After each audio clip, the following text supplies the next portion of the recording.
planning board? Good evening, ladies and gentlemen, and please, and welcome to the July 15th, 2026 Hyde Park Planning Board meeting. If you could please stand with me and say the Pledge of Allegiance. I pledge allegiance to the flag of the United States of America and to the republic for which it stands, one nation, under God, indivisible, with liberty and justice for all. Our first item on the agenda is a new public hearing. This is for Monroe Muffler. May I get a motion to open the public hearing? So moved. Second. All in favor, please say aye. Aye. Welcome back. Thank you. You can introduce yourself and just let us know where we're at. Thank you. This is Skip Francis with Creighton Manning Engineering on behalf of Monroe Muffler. And I just wanted to provide a quick update that for this planning board agenda, we provided some revised plans that included some structural details of the roof covering over the closed tire outdoor storage area, some more details, which added another sheet to the set. We've added an illumination plan to the set where we propose just changing the light fixture at the top to a LED fixture, which still meets the illumination requirements. And the last thing was we updated the landscaping plan for the comments of the last meeting. So those were the revisions at this time. I'm happy to answer questions either before or after the public hearing, whichever you would like. Thank you very much. And I know we've received everything, and we've gotten review memos. Ms. Moss. No, I think everything's covered, thank you. Thank you. Ms. Franson. So we had a few comments, but essentially they can be made conditions of any decision the board decides to take. They were fairly minor. Okay. So we were mostly acknowledging that most of the comments were made. Pete had addressed a comment about a snow push area. We asked for some additional notes on the tree line that they add to remain. Indicate the proposed color for the top of the metal enclosure. And the idea was, I think we discussed at the workshop call, that they just try and match the colors of what's there now, so it's not two different colors. They need to add the standard landscape plan notes, and there's no need to address the light pole at this time. Not at this time. I believe when the light pole is changed or removed and then replaced, if they ever need to do that, it will need to come into conformance with whatever the code height is at the time. But since there's no changes proposed. There's no changes proposed to the pole, just the light fixture. That's fine. Yep. Okay. And that was it. And I believe that those all went into the conditional resolution that's been prepared, correct? I believe so. Yeah, as you're talking, I'm kind of going, check. So that's it, thank you. Thank you. Mr. Sotero? Similar, we just had a few very, minor comments. You got it, right, Skip, the letter? Yes, I did.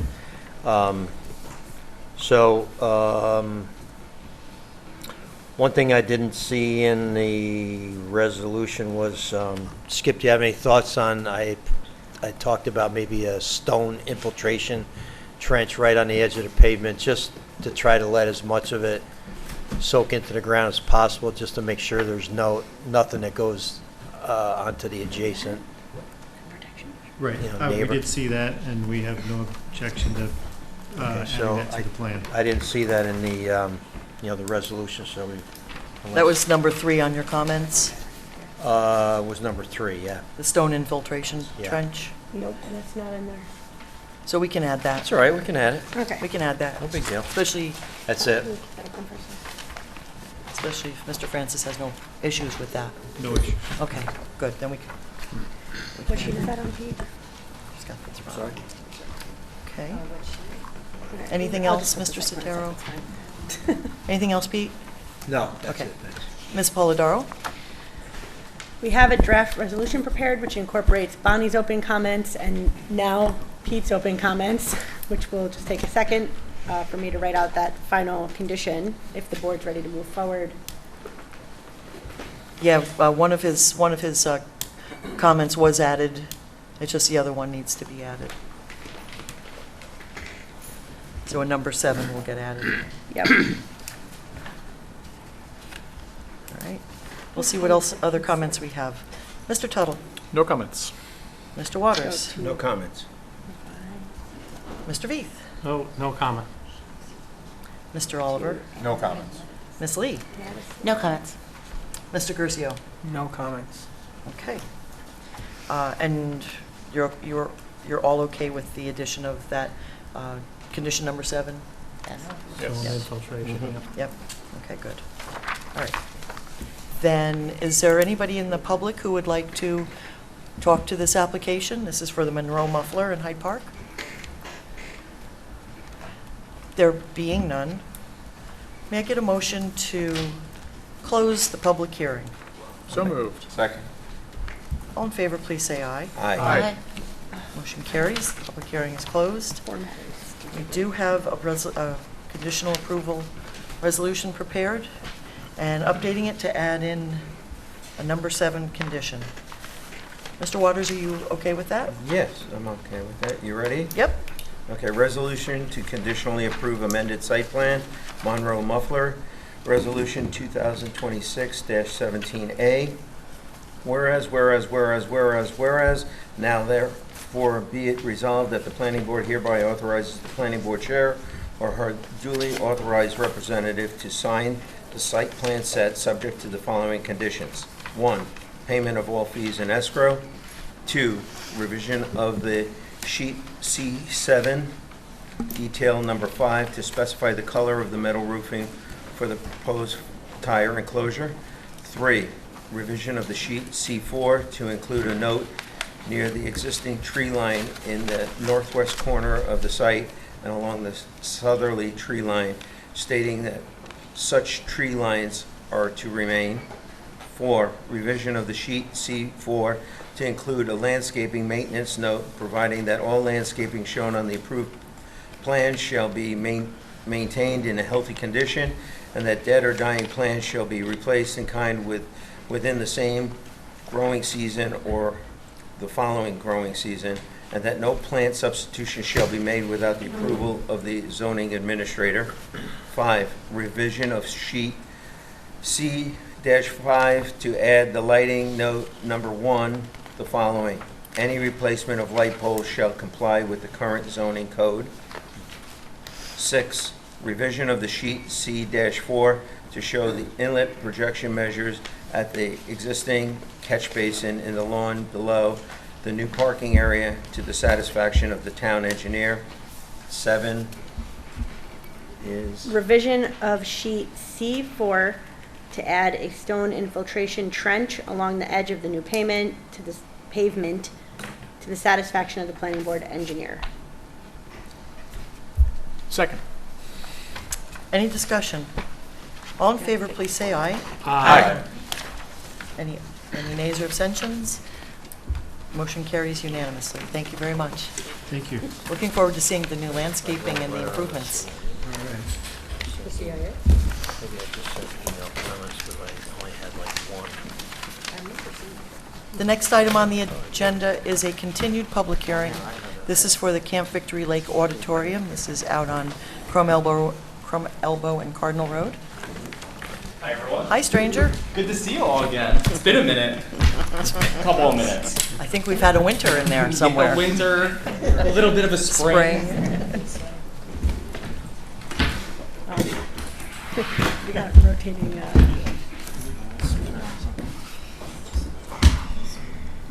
Oh, yeah. Hi there. Good to see you again. May I get a motion to open the public hearing? So moved. Second. All in favor, please say aye. Aye. Thank you. All right. Welcome back. Well, good to see you all. All right. Should I give the spiel? You should, and reintroduce yourself and the whole bit. Perfect. Yeah, so my name's Peter Sander. I'm from Renia Engineering, representing the applicant, which is Camp Victory Lake. We have here Deanna, also a camp representative, here to see you guys tonight. So what we're here for tonight is a continuation of a public hearing for a site plan for the construction of a building addition on an existing structure. The building addition is a 3,500 square foot atrium and bathroom space being constructed on an existing Quonset hut style building. The building is used as an atrium space for the camp where they can have an event and they can do some broadcasting and then actually like do a ceremony or a presentation. The building is also being proposed to have a mezzanine. Now, as the board knows, this is already there, but we're here to get the approvals necessary so we can proceed with the building department to get everything legalized and up to code compliancy. Also included in our site plan is a minor reconfiguration of an existing driveway, the addition of an emergency access road to access the western half of the structure for fire department. We're also going to be removing some very shiny HVAC systems. So one will be removed from the roadside and placed on the roof and screened. The other will then be screened with additional landscaping and fencing and things of that nature to block it from view of Crum Elbow. Also, and this is the big thing that what took our hiatus, is that we're proposing stormwater management practices throughout the site, or for this portion of the site. We had initially talked about getting those designed, but then the winter came, the ground froze, so we had to wait to do our perk and deep testing. But once it thawed, we got those all tested and developed the stormwater practices necessary for the SWIP, Stormwater Pollution Prevention Plan. With that, I believe all the questions that we've received have been addressed. We've received some additional comments, more dotting the I, crossing the T's. We've been working through it since we've received those comments and haven't seen anything that really changes the site plan design of the site. It's again more clarifying, providing details, and just getting our document fine-tuned so that it's up to town standard. But otherwise, we've addressed all the comments and are preparing for a resubmission to finalize this. And we're here tonight to obtain any public comment and any additional comments from the board. Excellent. Thank you for that update. No problem. Good, I'm glad you've been able to have the time that you needed to do all that work. Ms. Moss? No, I'm fine, thank you. Good. Ms. Franson? So we just had a few minor comments. I would say the most substantive one of them had to do with the lighting, just trying to get below the 5-foot candles. You did resubmit an FEAF, their new environmental assessment forms because of the changes in the seeker regulations. So they did take care of that. We just had a couple minor amendments to it. So from our perspective, they're very far along. We would just mostly want to see the, the lighting, little adjustment there to get you entirely under the 5-foot candles. Perfect. Yeah, and I could touch base on that just really briefly. One of our edits that we've been working on throughout the week is fine-tuning that lighting plan. I sent it to the board just not for a full review, but just more of an update. Okay. So we essentially smoothed out the lighting foot candles so that it provides uniform lighting throughout the whole site, reduces the hot spots, and fills in those areas where we're just missing the adequate lighting. So I believe that should address all those questions. As from the design end, that was one of the bigger redesign aspects, and that's been addressed, and we will be submitting that shortly. Thank you. Mr. Lurie? Thank you. Good to see you. You too. Thank you. Glad to be here. I did have a chance to take a quick look at the revised lighting plan. It definitely looks a lot better, and I was very happy to see that you removed the floodlights. Yes. That was a kind of a concern of mine. So I'm glad to see that. A lot of our comments, most of our comments had to do with details, like you said, kind of dotting I's, crossing T's, making sure things were good to go. looking for some more information about that underground sprinkler tank and just making sure, everything's going to work just fine, when you're ready to put it in. Clarifying some ADA accessibility slopes, routes, making sure that's good to go. And then the rest of it is really about the stormwater design management, stormwater management practice designs, verifying separation to bedrock groundwater, and really making sure that the drainage boundaries are accurate, where they're collecting and being directed to the stormwater practices. But I don't really think, like you said, I don't think it'll have a huge effect on the site plan itself. So I think they're on the right track. Thank you. Ms. Polidoro. I don't have any comments. Once everyone's satisfied that all the concerns have been addressed, we can provide a resolution for the board. Okay. I did note, Ms. Franson, that you said that they might have to update the FEAF. There were just a couple of items that were missing, so just to fill it in. It wasn't that there were significant changes, as I recall. We had that you had updated the FEAF, C2A, response dates, it's been checked yes, but it was actually checked no, so it just wasn't updated.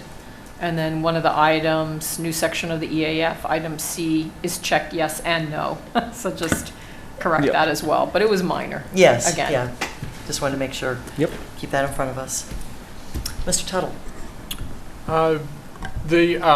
You showed the new emergency access. Can you remind me, has that gone to the fire department? Do we have sort of a sign off on that? I believe we provided that in a response to the fire department because they wanted access to that side of the building. Sure. So that's why we've graded it out flat and then provided an access that way. I guess that was my question was, it looked, when I was just looking at it briefly, it's not on there, up there right now, but it looked like it was just sort of dead ending in the building, and I wanted to make sure that was something they had cleared as okay, or going up and backing out, basically, from there. That would be the intention. Right. Again, this is going to be a fully sprinklered building at this point, so there's going to be fire department connections, and we'll be working with them as we're progressing this and getting it to the building permit stage, just where they're going to tie into those fire department connections. So, I guess if it hasn't already, it might be a good idea. Might be a good idea to make sure that it meets what the fire department was looking for, but that's sort of a formality. The lighting, I did a quick look at the lighting plan. It looks great. Looks good. thank you. Thank you. So. Mr. Waters. No comments. Okay. Mr. V. No comment. Glad to see it coming along. Thanks. Mr. Oliver. Thank you for making the adjustments on the lighting plan. Other than that, I have nothing else to add. Thank you. Ms. Lee. Yeah, thank you for your continued work. No other comments. Mr. Curcio. No other comments. Is there anyone in the audience that would like to speak to this application? This is Camp Victory Lake Auditorium. There doesn't appear to be. Mike, I just had a question for the new fire access road. Is that tree going to have to come down? There's a tree just to the... You're talking about the tree by the HVAC system currently? Yes. I don't think so. Okay, I good. believe I've designed it so we kind of finesse the grading to avoid that area because Okay. it's a gorgeous tree. So, Yes. yeah. And it looks like it actually helps a lot with shade and... For sure. Yeah, okay. Good. That's good to hear, and I'm really happy to hear about the shiny HVAC moving. Although you kind of get used to it, just kind of do this as you drive by. Well, with the way the weather is these days, it's tinted. So This is true. So let's talk about next steps. We're closing in on identifying all the conditions needed for approvals. So collectively, when should we adjourn this meeting to? the next available meeting, we're pretty much tied together with all the revisions that are Okay. needed. And I'm planning on submitting that next week for the submission deadline. So. Okay. How are we looking if we need to do a resolution for August 5th? I mean, it seems fine to write, yeah. So yes, if you got those changes in, and we can just compare against the comments that have been made. Mhm. It looks like we could adjourn to the August 5th meeting. Perfect. May I get a motion to adjourn to August 5th? So moved. Second. All in favor, please say aye. Aye. There you go. Wish has been granted. Perfect, thank you so much. See you Thank next you. month. Awesome. Great. There are no more public hearings for this evening, and we have made 2 changes to our agenda. The first change is the workshop item for the Cardinal Used Auto Parts has been removed from the agenda. We sent out our review memos to the applicant, and they have asked to be given time to review some substantial comments before we sit back down together and discuss. And the other item that has been added is a new sign permit here in Hyde Park. So those are the changes. Our next item on the agenda is the CIA Hotel and Villas. It's been a while. It's been at least 2 months, I think. You good? You good over?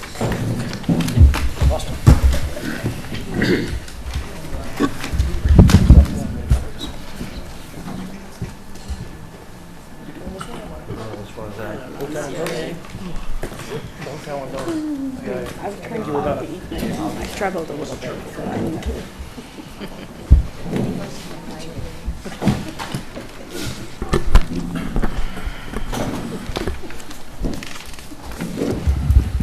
Welcome back, gentlemen, and I see we have a new face. You do. Good evening, Madam Chair, members of the board.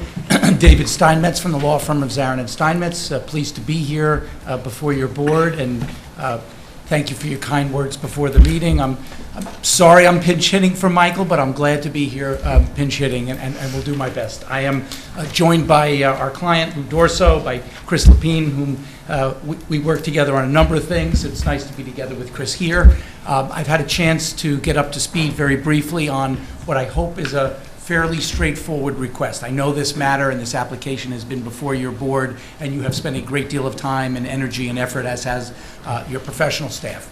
We're here with regard to a minor, straightforward 2-lot realty subdivision. The purpose of the subdivision is really to allow the CIA property and the ground lease property to remain on 2 different parcels, largely for financing purposes. The dividing line, as Chris can walk us through if need be, is the Marici Kill watercourse. That is the northern boundary of that water body, would be the dividing line. We're presenting to you a simple 2-lot subdivision.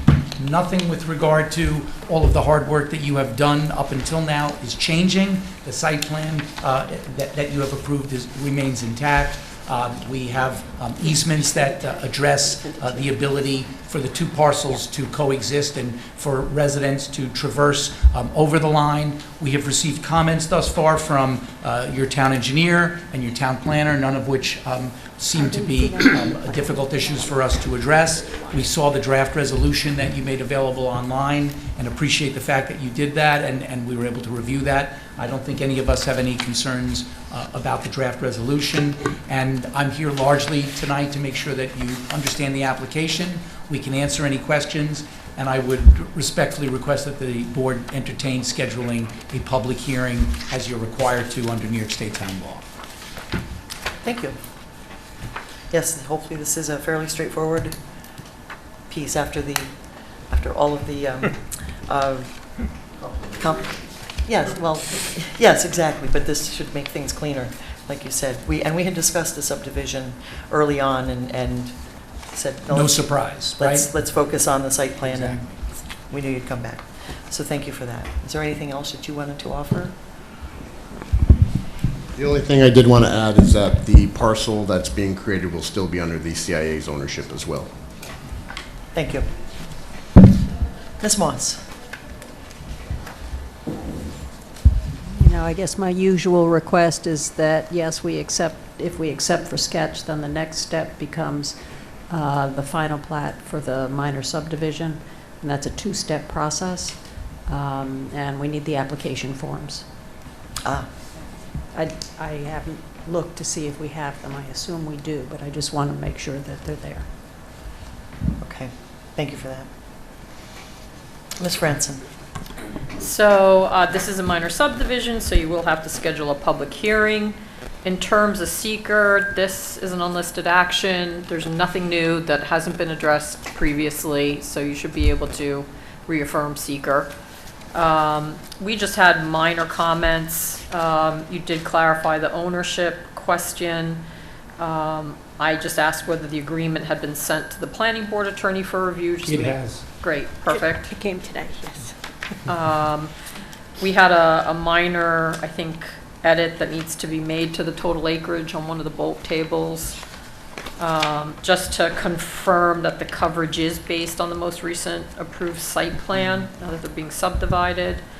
And then just indicating what monumentation that you will be installing, just be demarcated on the subdivision. We can do that. Yeah, and that was it. Thank you. Thank you. Mr. Sotero? We just had three minor things also. The title of, the drawing, it should say amendment of filed map 10481B, and then, the new map will become 10481C. So I don't think you guys have any, objections, right, to making that little change. And then, as we always do, we'll need the surveyor's certification and map checks for the two new parcels. We typically, get that.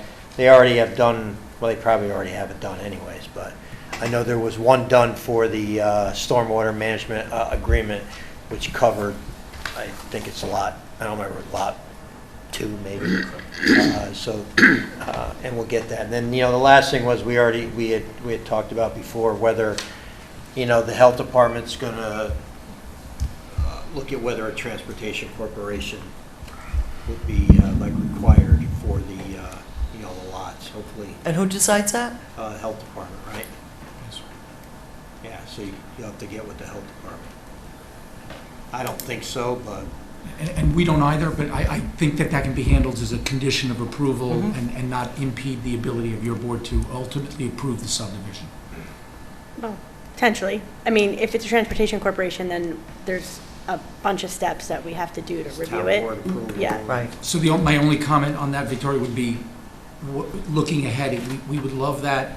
We know we need to deal with that issue and answer your question about whether or not it's necessary. We don't think it is, but I think that could be a condition of the subdivision approval that precedes any signature on the plat map, so we can't file the plat map until we resolve that issue. And we can get away and not tie up the planning board. Plus, the DOH has to sign the plat. Yep, we know. Anything else? That's it for me. Okay. Ms. Polidoro? So, I don't believe that I know that you guys have started construction. I don't know if your utilities have already been extended, but normally we do require the utility lines to be shown on the plat. So where's the water line, where's the sewer line? And then the reason we had asked for a copy of the REA, which we did get today, was because when it was a leasehold, it didn't really matter when it's one lot if there was an easement, right, for pedestrians, for water sewer, because it's a lot, it's one lot. Right. So now that you're cutting it, we need to make sure that the easements are running with the land and not with just the leasehold. And so we're gonna need to make sure there's a water line easement, a sewer line easement, the pedestrian easements, all the other easements are accounted for. And because I literally was just getting up to speed in the last Yeah, I know. 48 hours, I asked that question of Kate. You should review the REA. She assured me that she and Michael had drafted it in such a way that it was running with the land and it was not tied to the leasehold. So I asked the same question, but Okay, take a look at it and we can talk about it if there's a question. yeah. I think it would help, though, to start by putting the utilities on the plat. It's required for the final plat anyways. Anything else There's a section of the water main that's installed that was shown on the existing conditions that was similar to the last amended site plan approval. It was the same section they had installed. So we will use that section and put that on the plat as well. Okay. But also where the easements are would be great to see the easement locations on the plat now. Right? Your sewer line easement, your water line easement. The utilities are, all the private infrastructure is owned by the culinary. But now you're granting an easement to the new lot to But the have ownership- access. But the ownership remains the same. But you could sell it tomorrow. Correct. Once No, we're- once you create a realty lot, you have to have an easement for your water, sewer. Correct, and that's Yeah. what the REA is. It gives an easement to the... I'm asking for the easement to be on the, is it not a location? Is it just a general blanket easement? It's a blanket easement. Okay, So then I guess just, we're gonna have to recite it. But let me read what was submitted That's and we'll fine. talk through it. It'd be, if it's not meets and bounds, it should be at least a note on the plat that refers back to it. Makes sense. Anything else? No, I think that's it. Okay. We have a, tonight, you can consider a resolution to accept for sketch if everyone's happy with the general layout. The other thing to note was, when they first came before us a few months ago, the bridge originally crossed the lot line, which was raising some questions, and it's been redrawn so that the bridge is totally on one lot now. So one party is clearly responsible for it.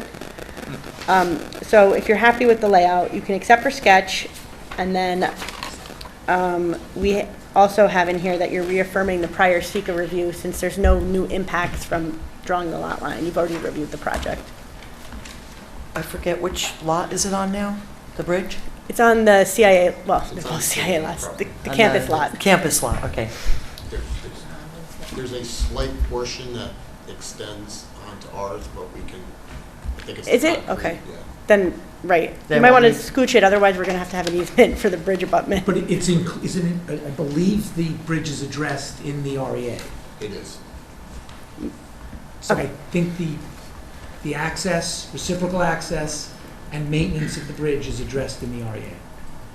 You can double check me, because I asked that also of Kate. So there still is a small portion, Yeah, okay. yeah. Again, the CIA owns all of it, so Yeah. it's not like it's not on its property. Is it? It owns the They property. moved it, but okay. This isn't the same.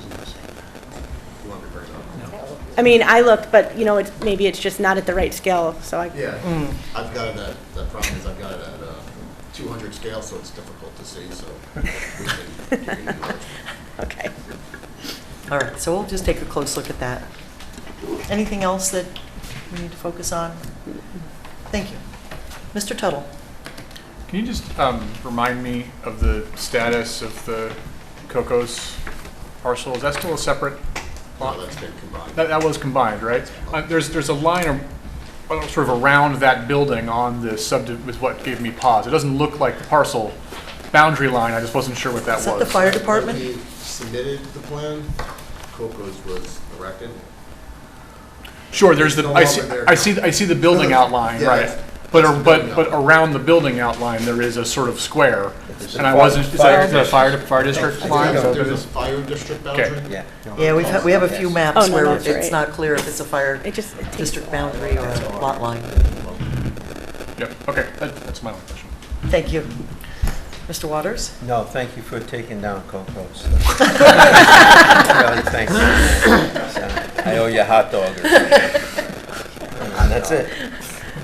Mr. Veith? It was a sad day when Easy Street left. Oh, well, when Easy Oh, Street Easy left, that was sad, yes. No comment. A lot of memories. Yeah. Mr. Oliver? No comments. Ms. Lee? No comments. Mr. Curcio? No comments. Okay. So it looks like we just have some legal items to check off, and that some of, anything that hangs out could go on as a condition onto the final. So we do have a resolution prepared for this evening, which classifies it as a minor subdivision, accepts it for a sketch, and reaffirms the seeker negative declaration from the prior approvals. And Ms. Lee, I believe you have this. I do. Okay, this is a resolution to classify minor subdivision, accept the sketch plan, and reaffirm secra negative declaration for the NRA CIA Hotel and Villas subdivision. It's resolution number 2019-390. Whereas, now therefore it be resolved, the planning board hereby classifies the proposed subdivision as a minor subdivision pursuant to section 96-4 of the Town of Hyde Park subdivision law, and be it further resolved, the planning board hereby accepts the sketch plan for further review pursuant to section 96-12C of the Town of Hyde Park subdivision law, and be it further resolved, the planning board hereby reaffirms the prior secret negative declaration as reaffirmed and amended, and determines that no further amendment or rescission of the negative declaration is required in connection with the planning board's acceptance of the sketch plan. Second. Any discussion? All in favor, please say aye. Aye. Any nays or abstentions?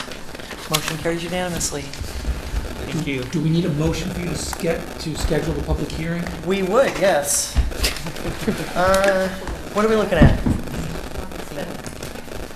Is the 5th acceptable to do all this research? Do we And have the final plat? Right, We don't have a final plat yet. that was your point, right? Yeah. Yes. So, Can we get it by the 21st, which is our deadline? Absolutely.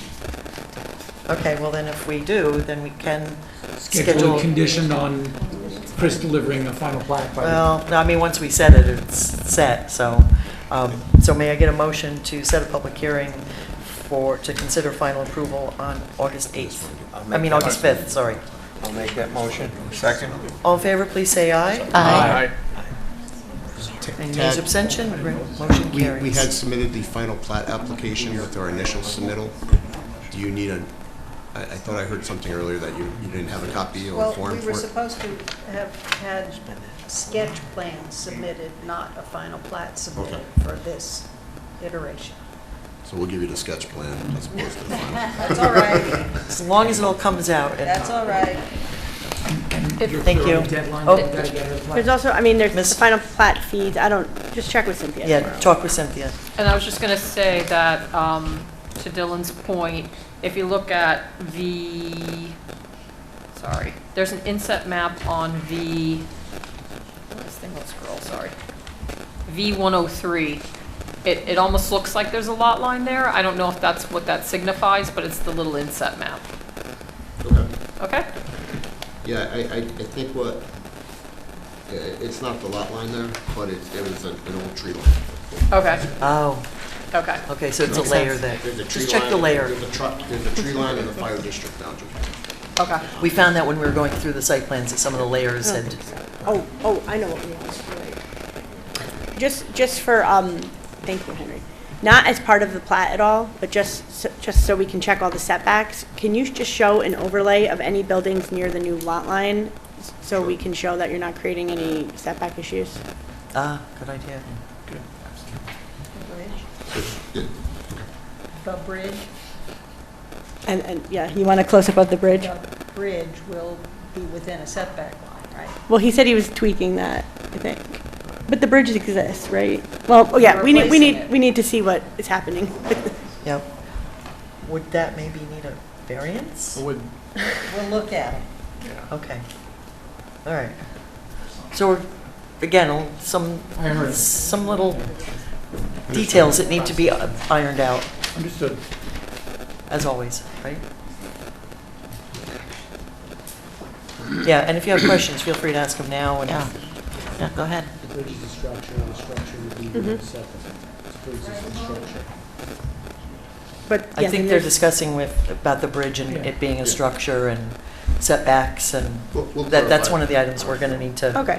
If we have to Wrap go our to arms the around. zoning board, we go to the zoning board. I think we prefer to not, but the bridge is, even if we Can you move- use the microphone? Sorry. Absolutely. Even, my apologies. Even if we move the line so that The bridge is still going to cross something. the bridge is still going to be within a Yes, setback, even if yes. it's right. So we Yep. probably want to have a discussion about whether or not that becomes an issue for all of you and whether that needs to go to the zoning board.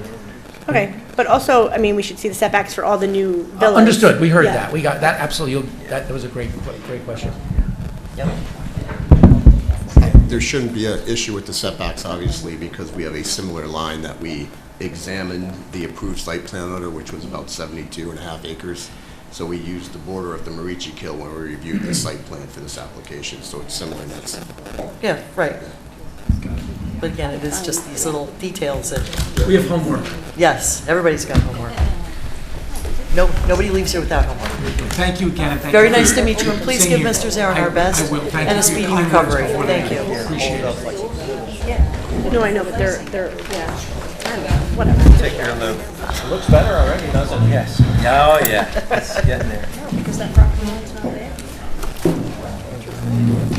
You talk to Michael, tell him I said hello. Thank you. Bye. Our next 4 items on the agenda are one form of Belfield or another. Come on down. Our first item on the agenda is the Belfield Phase 4 condos. That's good. Probably a lot of grade weighted too.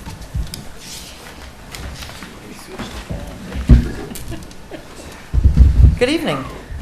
Good evening. Thank you for having us tonight. We got a full team here. So Larry Boudreau with Belfield, to my left is Gerald O'Connor. TJ Mulroy to his left, Chris Laporta with Passero, and Tom McCormick with LMV.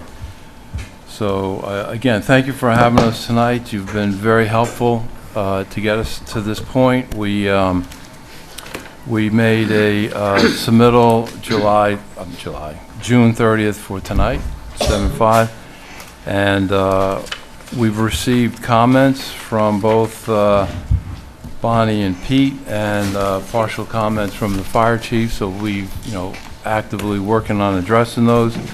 The goal here is to receive any comments from the board tonight and resubmit back on 7/21, which is Tuesday, for the August 5th planning board meeting. In between the submittal date and the August 5th meeting, we're going to request a offline meeting to go over some of the SWIP comments that Pete brought up. He requested that, and we'd like that meeting to be at Belfield. And after the technical side in the office, we'd like to go out to St. Andrews and the sidewalk that we're, looking at putting out there, and just to discuss that. And then also, Chris will be prepared to walk the Kara site with you. So it'll be a full meeting, but these are things that the board requested, and so that's a schedule for the next month. Are you looking for this offline meeting between now and the 5th? Yeah, now on the 5th, yep. So the week of the 7/27, that week, wherever that pencils in with everybody, that would be great. So we received, I'm going to just go through kind of the high level, the comments that we've received, for discussion. I'm going to start off with Pete, then go through Bonnie, and then review some of the fire chief's comments. The first comment that Pete makes is to review the construction access on, again, this is phase 4, so we can discuss that. The construction access can be either way, but the board, I'd like the board to make an opinion on it. We can discuss that also at the offline meeting. Right now, we have construction access off of West Dorsey up to the townhouses. And so then when we go... Which is 2A, right? That's 2A, yep, that's 2A. Then when we go beyond that into the condo site, I guess the question is, do we maintain that construction access, or do we just go up the main drive off of Route 9 and over? I thought that the town released, do we still have the bond and everything? Yes. Oh, you do? Yeah, yep. Does that need to be just refreshed for the next phases if they're gonna? We've repeatedly put in the resolutions at the board's direction, there shall be no further use of West Dorsey for construction access. I mean, you're allowed to reevaluate it, but that's consistently, the resolutions have said, after 2A, you have to start using the other access points. Which is fine with us. We just, Pete is pointing out, we need to identify what's a construction access to phase 4. Yes, and yes, and to Victoria's point, if it is continued, we have to make sure that there's always bond agreement for any upgrades or maintenance on West Dorsey. Right, I mean, if you're asking for the board to reevaluate that, I think you should formalize that request with No, a letter understood. and an explanation. Understood. Okay. Understood. We'll talk more about it on the, because I haven't really even thought about it until we got Pete's comments. So that's why it's great getting these comments. Oh, I know. Yeah, beforehand. Again, I'm going to go through the high-level stuff, and again, very helpful with the comments, Pete. Appreciate that. Walkability needs to be reviewed. Jared, can you pull up the sidewalk plan? So this plan we submitted last time, we're resubmitting it again. The red represents the trails, the green represents concrete sidewalks, and the lighter green represents 2A concrete sidewalks. So you can kind of see the walkability throughout the phase. So that's something when the board has a chance, when it responds, we'd like you to comment on the walkability as we currently presented it. Additional curbs, we agree with that, Pete. We did take a closer look at it, and we are short some curbs. We will get those back in there. Jared, could you go to the building elevations? We did work through and we proved out the required height of the buildings by doing the average grade. And to the left of the building elevations, you'll see the actual average grade calculation and then the dimension from that calculated grade to the midpoint of the roof. And it shows it right here.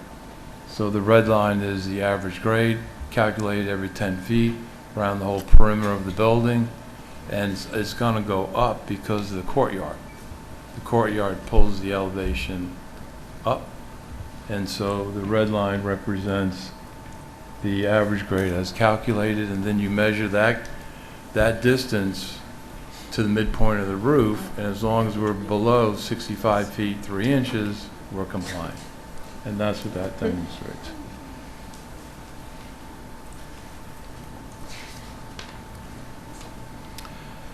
Fire department review, so I'm going to go through that real quick. We sent the plan set to the fire chief. We got comments back on July 2nd.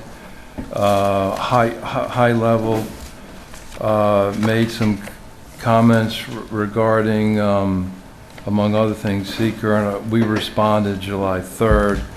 And today I got another response from the assistant fire chief referring to tree canopy, fire hydrant location, and parking drive aisle width, which we have as 26 feet, which is what they want for their outriggers on a building that's over 3 stories. So we meet those. We're going to get the rest of his comments by the end of the week, and of course we'll address those, turn them around, and have them part of our submittal on Tuesday.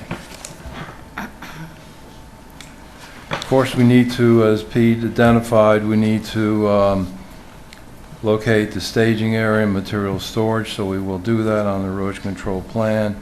This submittal included a certificate of occupancy phasing plan. So, Jared, why don't you pull that up? And what this identifies, in colored, identifies the building. So in this case, building 3,000 there, right there, all that would be part of the CO, so that landscaping, paving, all would need to be in prior to issuing that CO. Same thing with 3100, the green, and then all the way around. So any comments on that? Pete did bring up a good comment on having us consider actually putting in all the horizontal infrastructure now. That's a good comment. I'm going to discuss that with the owner.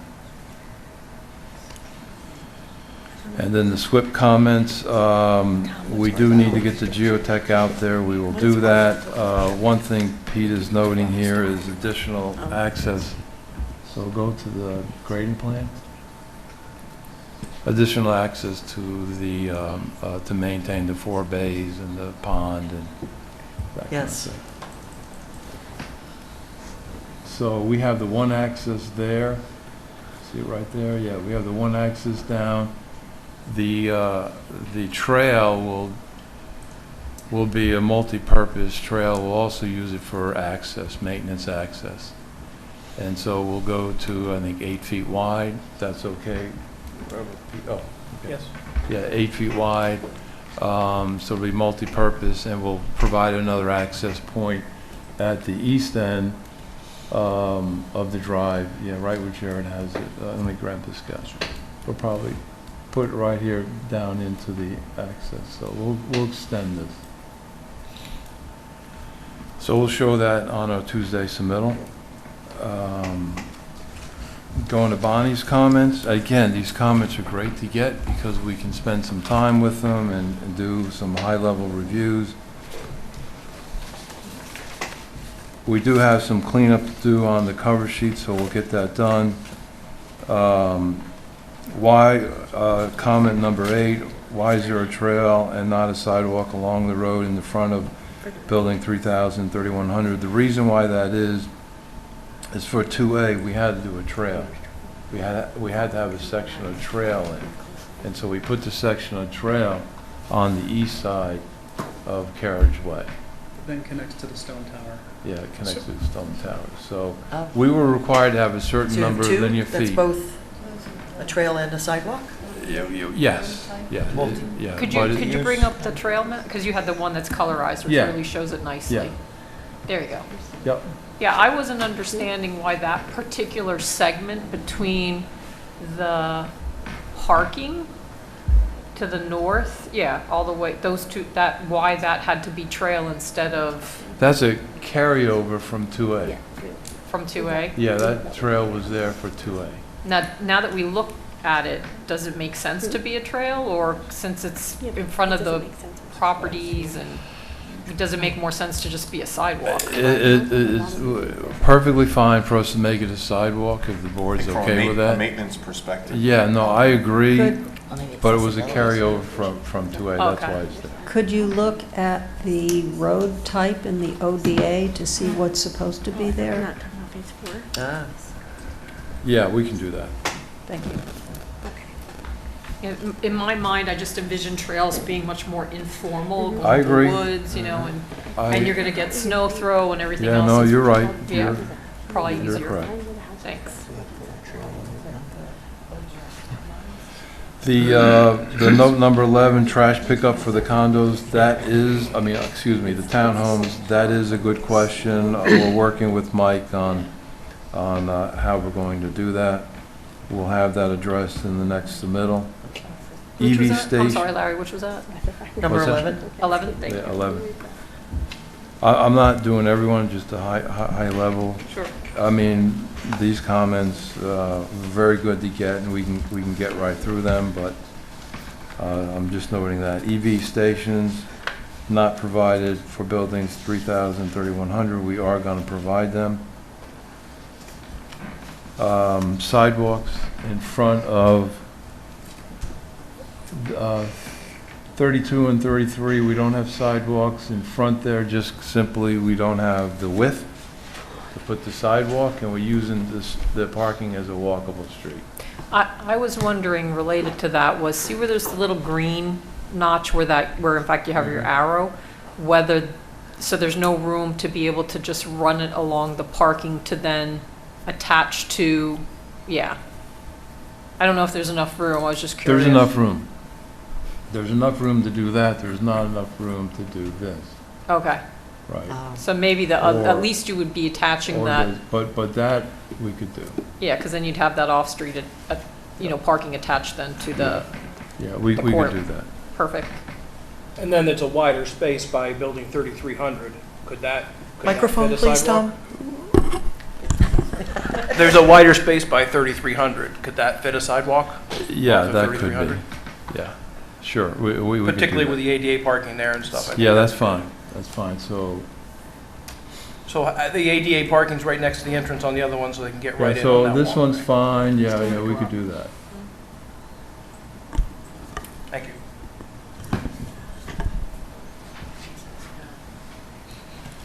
Okay, we do have Tom here, and the last, from 24 to 28, are architecture-related questions, so I'm going to turn it over to Tom. Tom,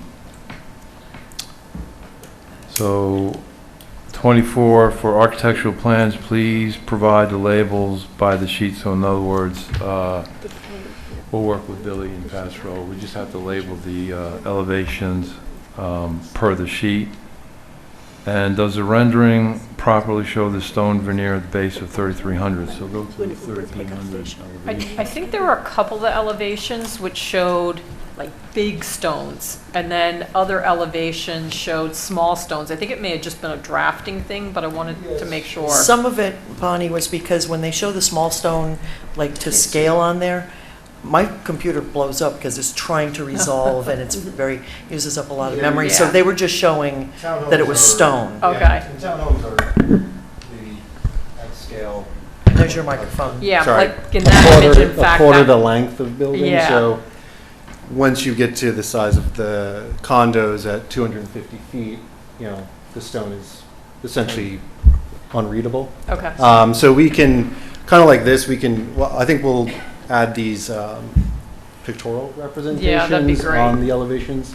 Okay. Obviously, we have some. Yeah, I think that's great. Just show show and a tell little here picture today of if you want to see some samples. That's great. And a lot of times what people do is they'll put like the brand and the, Yeah, exactly. Yeah, we have, as these are of a similar Yeah. style, we'll be carrying a lot of these materials onto the condo. Yes, yep. So one of the things, just going through those comments, I had some difficulties a little bit reading is what is a window and what could possibly be panels. And it was on the multifamily, not the townhouses. The townhouses were very clear to me, but some of the way that the rendering is done, it's just unclear to me. For instance, if you look at that, all the way to the right, you have, okay, so if you go over to the left, are those panels or windows? Those are windows in shadow. Windows and shadow, okay. Yep. Are there panels in there at all, like above the lobby, or everything we're seeing is window? All window. Okay.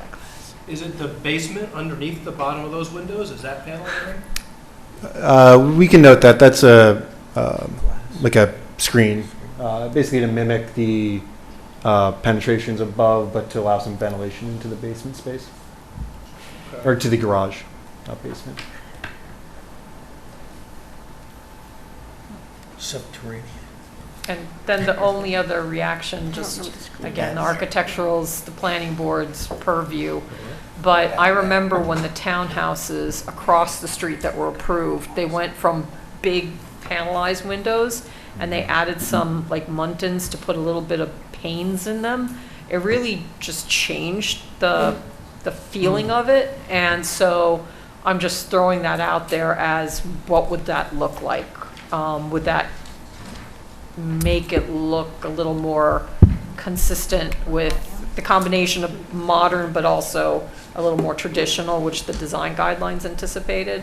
But that was my primary substantive comment when it came to the, to the visual. And Bonnie, on the townhomes, the original ones, but they were all just non-gridded windows, right? There was no mix. It was all, and they added that in. Right, so the first one we got were like big, Right. big windows, and then, so there is some, I was going to say, here this at break least in them. mixes it, and there Yeah. are some. But it really just made it pop when that happened, and so here you have sort of different kind of windows, and some have like the muntin at the bottom, some have it at the top, and, from my eye, I think it's just adding something maybe a little inconsistent, so just ask that you ask. Those are you look at mold the windows. units, I think, right? Is that correct? They are. Yeah, so we did add, we're not doing a glass box, so there is some detailing within it. The one thing I worry about breaking up too much at a scale of this size is it becomes, you start to get like this warehousey window effect on a non-warehouse-esque building. Some of the proportions actually I looked at the design guidelines, like it's almost actually the other side of the kind of cap unit that has these kind of balconies, kind of using the building elements, the metal detailing to actually do some of that work for us.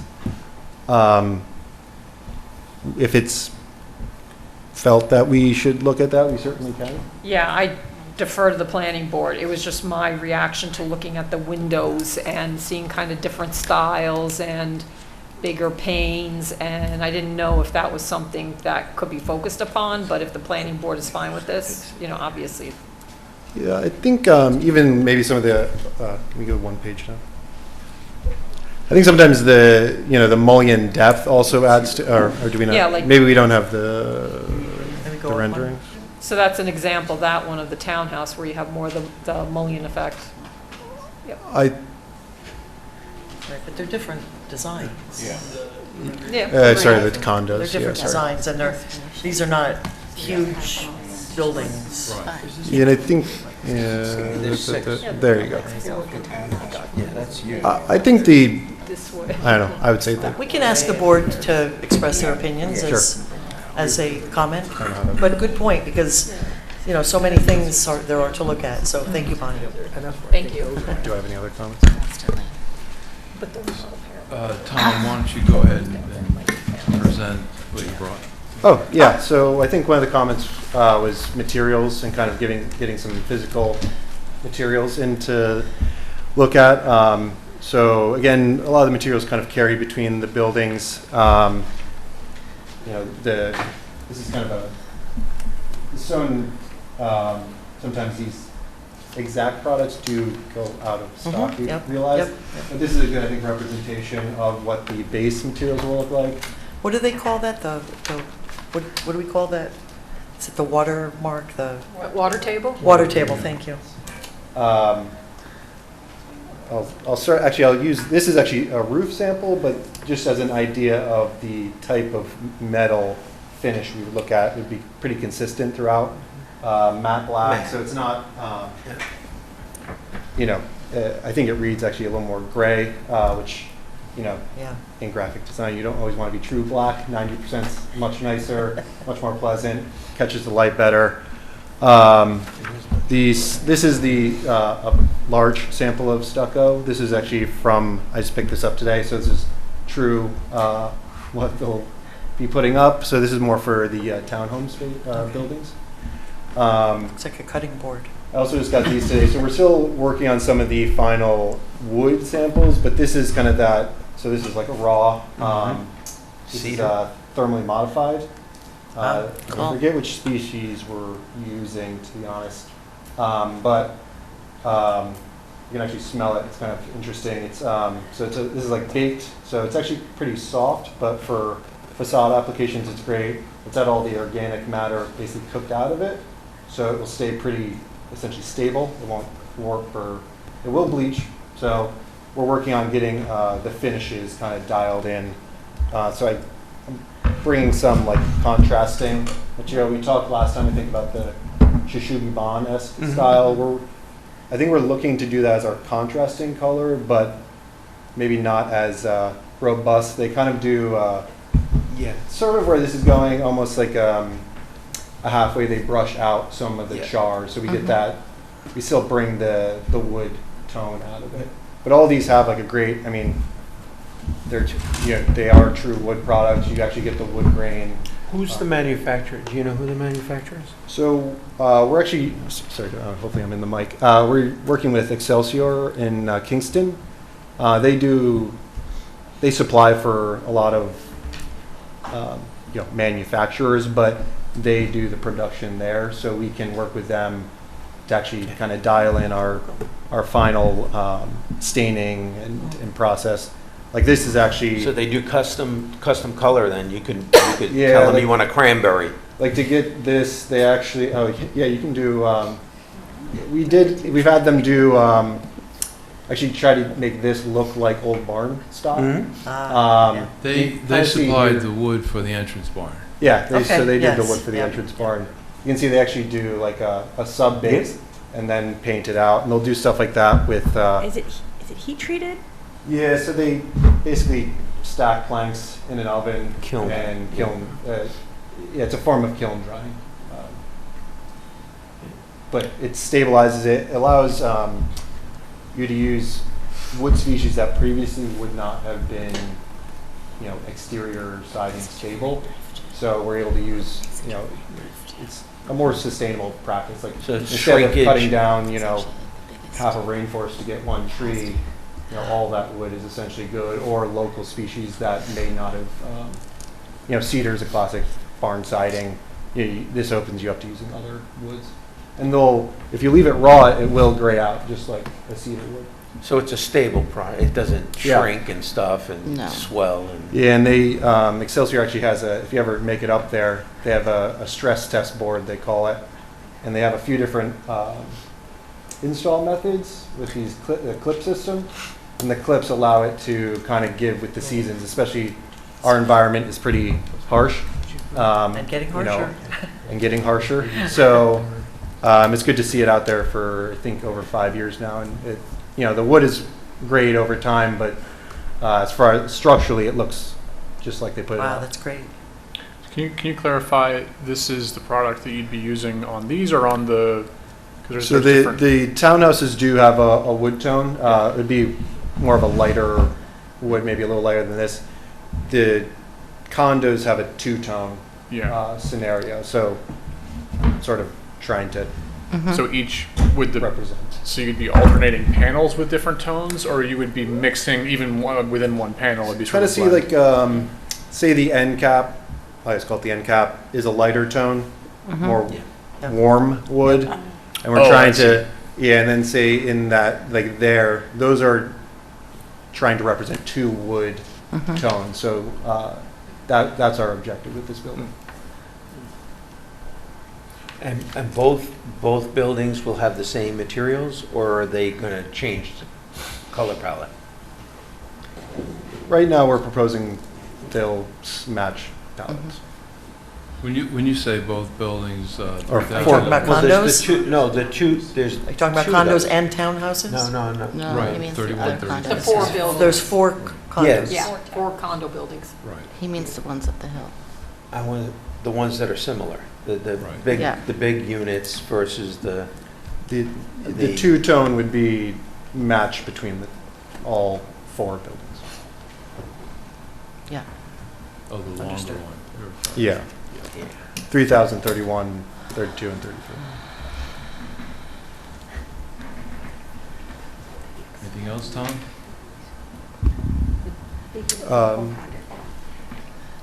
Unless there are Yeah, though, questions about the I'm materials. going to finish up. No, with as think we I go talked through, quite a bit. we're making the presentation, comment. Comment and about then that. So, we went through Pete's comments, Bonnie comments, the fire chief, again, thank you very much for getting those to us. We read through the draft resolution, and I do see that the referral is being made to Dutchess County Department of Planning pursuant to section 239M. So I see that. Are we far enough along to consider a public hearing at this point? I think, given what we said, you have your comment letters by today, which is what you had asked for, which means that, you're going to be very busy. Right, and we're going need to to- address them and submit And by you need Tuesday. to address and submit. He's going on vacation. Oh, good for you. We got to figure it out. So it's kind of, the question is on you. so- Yeah, we'll address all the comments and submit them by Tuesday. Right, and we need to have an offline meeting. Yeah, that's going to be scheduled the week of the 27th. Right, okay. Right, that would make sense to focus on this and then, okay. Okay. We're gonna be going around. Okay, I was just going to ask real quick, who's going to be at the offline meeting? It's a SWIP meeting? Is it just for SWIP? Well, no, it's more than that. Well, okay, yeah, we can I do want discuss. to get the board out there to look at the Karis site. Karis, yeah. So a special meeting then you want to have? Like Well, Well, it could we'll be have a to site discuss, visit. because if it's a site visit, Site if visit. it's a site walk, we'll need to talk about that, so it might Okay. be two separate things. Oh, okay.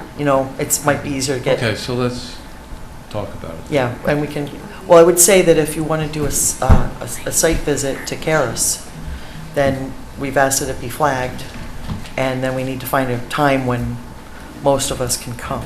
So that's what I'm saying, it might be two separate meetings. And the site visit that's we can't fine, discuss. so then we'll do the offline. Pete made the request in his comment Yes, letters. right, but that was so- kind of to be able so to we'll hold focus that. on the engineering and SWIP Focus on the comments. engineering, okay. Right. So that's the offline. Okay, thank you. Yeah, Okay, and that can be held here then.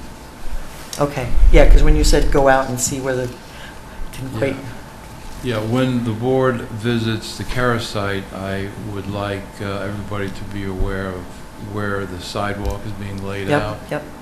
We walked it and we're concerned. Have you been there since the storm? Yes. Because I noticed that it looked like it Yes. got a little hit there. Yes. A little bit. Well, You said you are concerned Yes. about the sidewalk? Yes. The slope of it, Larry, or what? Well, you're You'll next see, to cars yeah. going 55 miles an hour. I mean, that's. No, that's nothing for Don. Anyway, I just want everybody to Okay, be aware. yeah, I think we should treat them as two separate, Okay. because what we would want to do is try to get, if we could, get the entire board there, and then we would Okay. have to notice that Got it. as a special off-site meeting. Got it. So that could be after the Yes, 8th. yes. Right, I mean the 8th. Yes. 8/5. Given all of the priorities in front of us, Okay. I know we've been trying to do it. I'm happy not to do it when it's 100 degrees out either, Right. or smoky. Definitely smoky. I Yeah, know. very smoky. It's crazy. Okay, well, good. Thank you for walking through these comments. Ms. Moss, given all of this, I look forward to the meeting on the SWIP. what's that? I look forward to the meeting on the SWIP. Oh, good, okay, good. Yay. Ms. Franson? We went through my comments, so. Yes, I know. we're good. Did you have any Anything other else? thoughts? No, I think the only other item had to do with the lighting, that we just need the cumulative effect of all the lighting. I think the building lighting, there may have been something missing there. Yep, we agree, and we had one foot candle above 5, so we'll address that. Yep, and then we talked about the sidewalk, and we talked about the windows. So those are my bigger picture Okay, yep. comments. Thank you. Thank you, those comments. All right, Mr. Harvey? All right, I think they did cover a lot of our big comments when they talked about those things. I think the access, the construction access, sorting out that is an important thing to figure out and understand the direction it's going. The one thing I don't think you mentioned was the need to better understanding about the overall maximum disturbance for the phase. So our concern kind of came from the fact that there may be other phases still under construction when this one comes along. So I think phases just need to be able to interrelate with each other to understand the limits of disturbance on the Yeah, overall. that's a fair comment, and we'll address it on the 27th. Yep. Or the week of the 27th. So we'd be happy to have that meeting. I think the rest of the comments, a lot of the stuff can be handled in that meeting about the curbing and the various stormwater things. No, the curb thing was a great comment. We looked at it, we identified right away where we needed to add more curb. Yep, the idea was just obviously corral the water to where you Yep. want it to be, Yep. and then let it out into the ponds when you get there. Yep. So, we'll talk more. Yeah. To be continued, right? Ms. Polidoro? We've just been going back and forth about the ratio and whether, showing that you're maintaining the ratio as part of this and the future phases. We were looking at the resolution. But the recreation areas, I know I didn't see anything really on this set, benches, swing sets, anything that was going to be part of this section. Other than the trails. Correct. Right. It's still a question. They're coming. The rec area is coming. But There'll be but benches by the But lake. the condos have pools and 2 courtyards. courtyards Yeah, and, pool, and each courtyard has a pool. right, so I mean, does that count? No, I'm not even talking about public. In his- I'm talking about, anything that's going to be outside of the, outdoor amenities. Basketball courts. Yeah. We had Bunches asked by the about lake. that. Yeah, Or pools, right? So we work pretty hard on the amenity areas. So when you really dive into it, there's 2 pools there. There's a cabana structure. Tom could speak to that. And a It's pond. Cabana structure and the pond.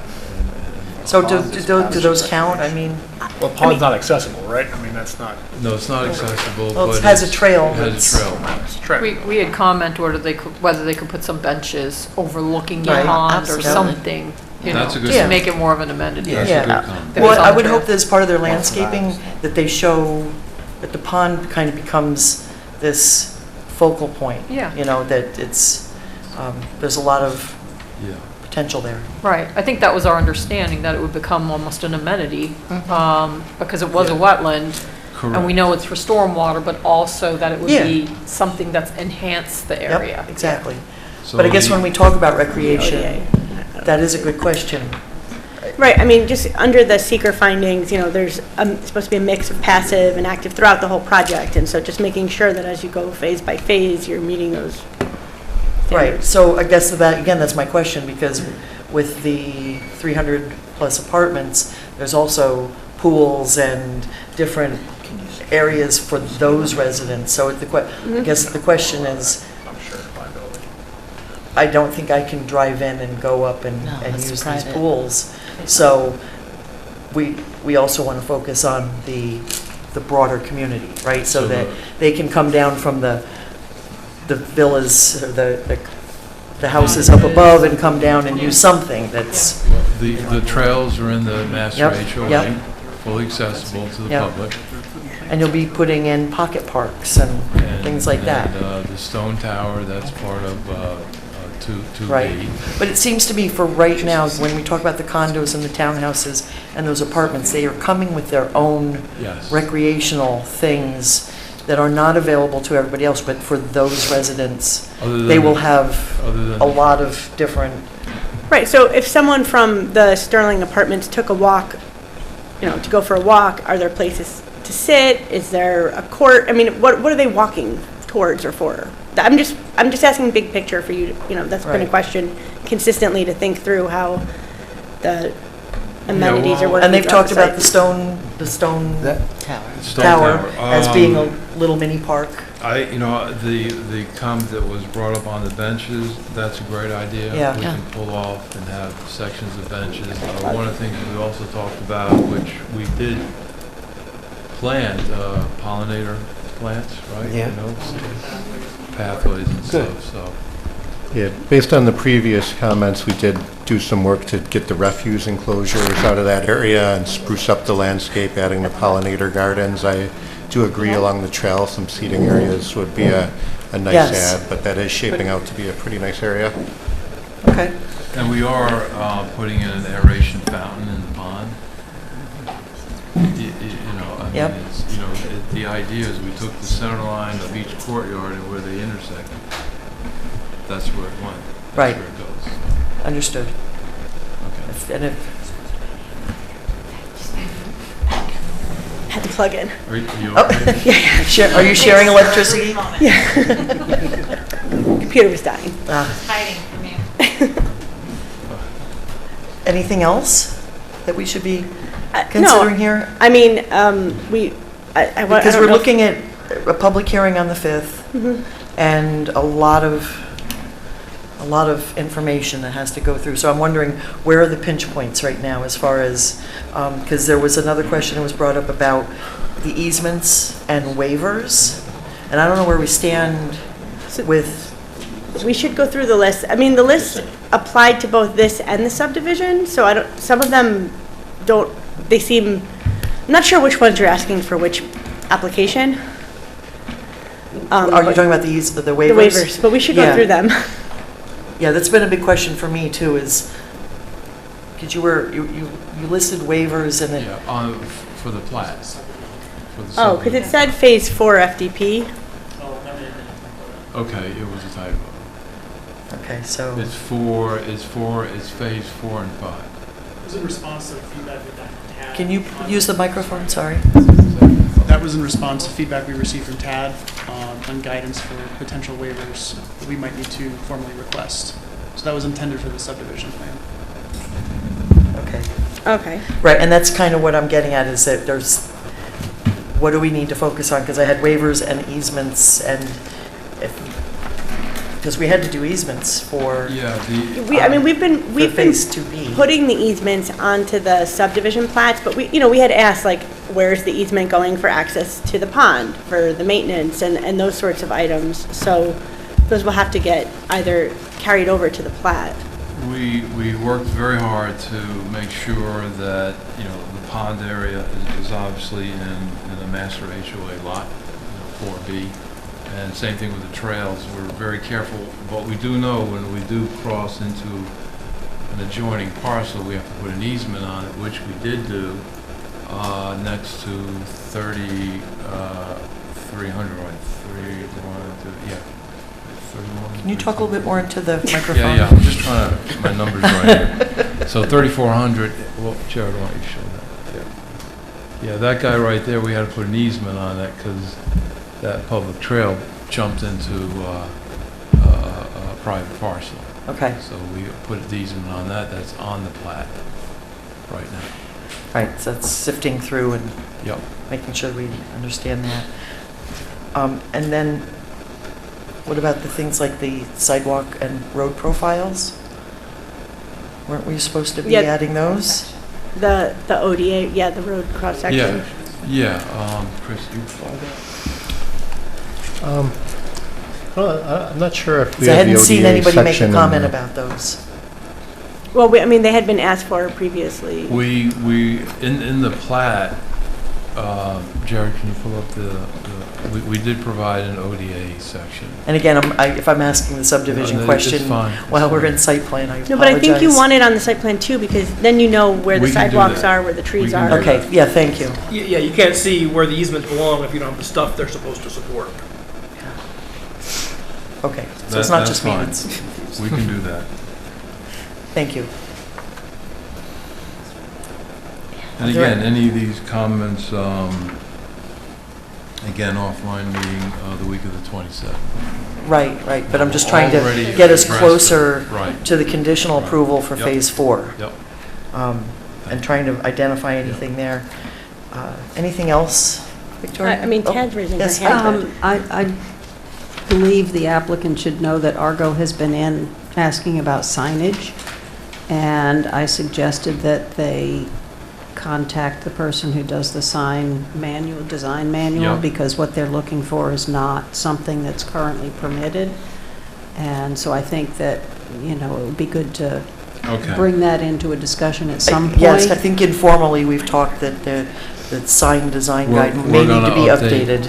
We're going to update the sign manual, obviously, because the sign manual was for phase 2, so this has to be updated. We've moved beyond that. Tad, is that? So are you going to provide a new sign manual for this phase? I would want to see an overall sign manual upgrade. We're just going to continue to update the sign manual. Okay. Yeah, Well, I don't want to get I think don't want to get into piecemeal. I want to see. If there's a freestanding sign proposed, it should be on the site plan.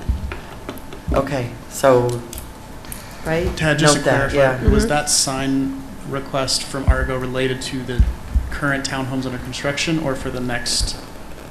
It was for their development, I think. For the ones they're currently working Ones on. they're currently working on? Okay, so We'll confirm with them. I just wanted to make Yeah. sure. So, okay. But they wanted something up on Route 9, which I Oh. didn't think was doable. We'll, Billboard, that would be. we will run that down. These meetings are usually very informative. All right, anything else over there? No? Mr. Tuttle? I'll reiterate the comment about active recreation. There's a lot of nice things here, a lot of things that I would like, but I picture living here with my kid. I think we want to be a space, a place where people can have children who have things to do. And I feel like we've brought up locations for things like playgrounds and such in the past, and I felt, and maybe I'm misinterpreting, but I have felt some reticence on that. And I get it. Kids kill the vibe. It's hard to place a thing like that. Like, I understand. You're building nice things, and but we don't want to be a retirement community here either, right? Yeah, and it's no, understood. We're the next phase we're looking at are the townhouses, 160 townhouses. which is on the, so I guess Bring my, that my hesitation Thank you. here is twofold. One is that is on the other side of the Okay. property, Okay. right? I think that, and we are now, between the apartment building and the condos and the townhomes, we're what, at 500 units or so? It's 500 units of housing. That's a place to put a sidewalk, to put a playground. And I know that it is a little tricky to figure out the right spot for it, and I appreciate that. But I don't want, each of these phases is a question mark. Each of these phases is a new design set. It's a new developer that you're working with. And I don't want us to get to 500 units of housing and not to have any active recreation facilities in place on the property at that point. So Okay. that is well, I'll leave it at that. The only other thing I'd reiterate about sidewalks around 3,300 and 3,200. I know you've said you can bring them up one side and you can bring them around the back. I am concerned about the spot in front of 3,200. Can you pull that up, Chair? That is up by 3,200 there, right? And it's a very narrow strip through there, I understand. And I know you have grades to work with and you have a subdivision to do. Can we not buy 5 feet in there? We've got, accessible spaces where someone's going to park and then have to go out into the travel lane in order to get to the ramp that is next to those spaces. I know you talk about walkable streets. This is denser than what's going to be up behind, where you've got the single-family residential planned. It's a straightaway. Someone's going to zip through there at 35 pretty quickly, and I struggle to think that we can't put a sidewalk in front of that building so that people can just get up onto it from their cars. You're talking about this area here? Correct. Yep. Could some space be borrowed from the courtyard? See, this is 26 feet. Yep. For fire, right? It could, in the ODA, we have roads going down to 20. Right. So you do that, we pick up the 5 feet.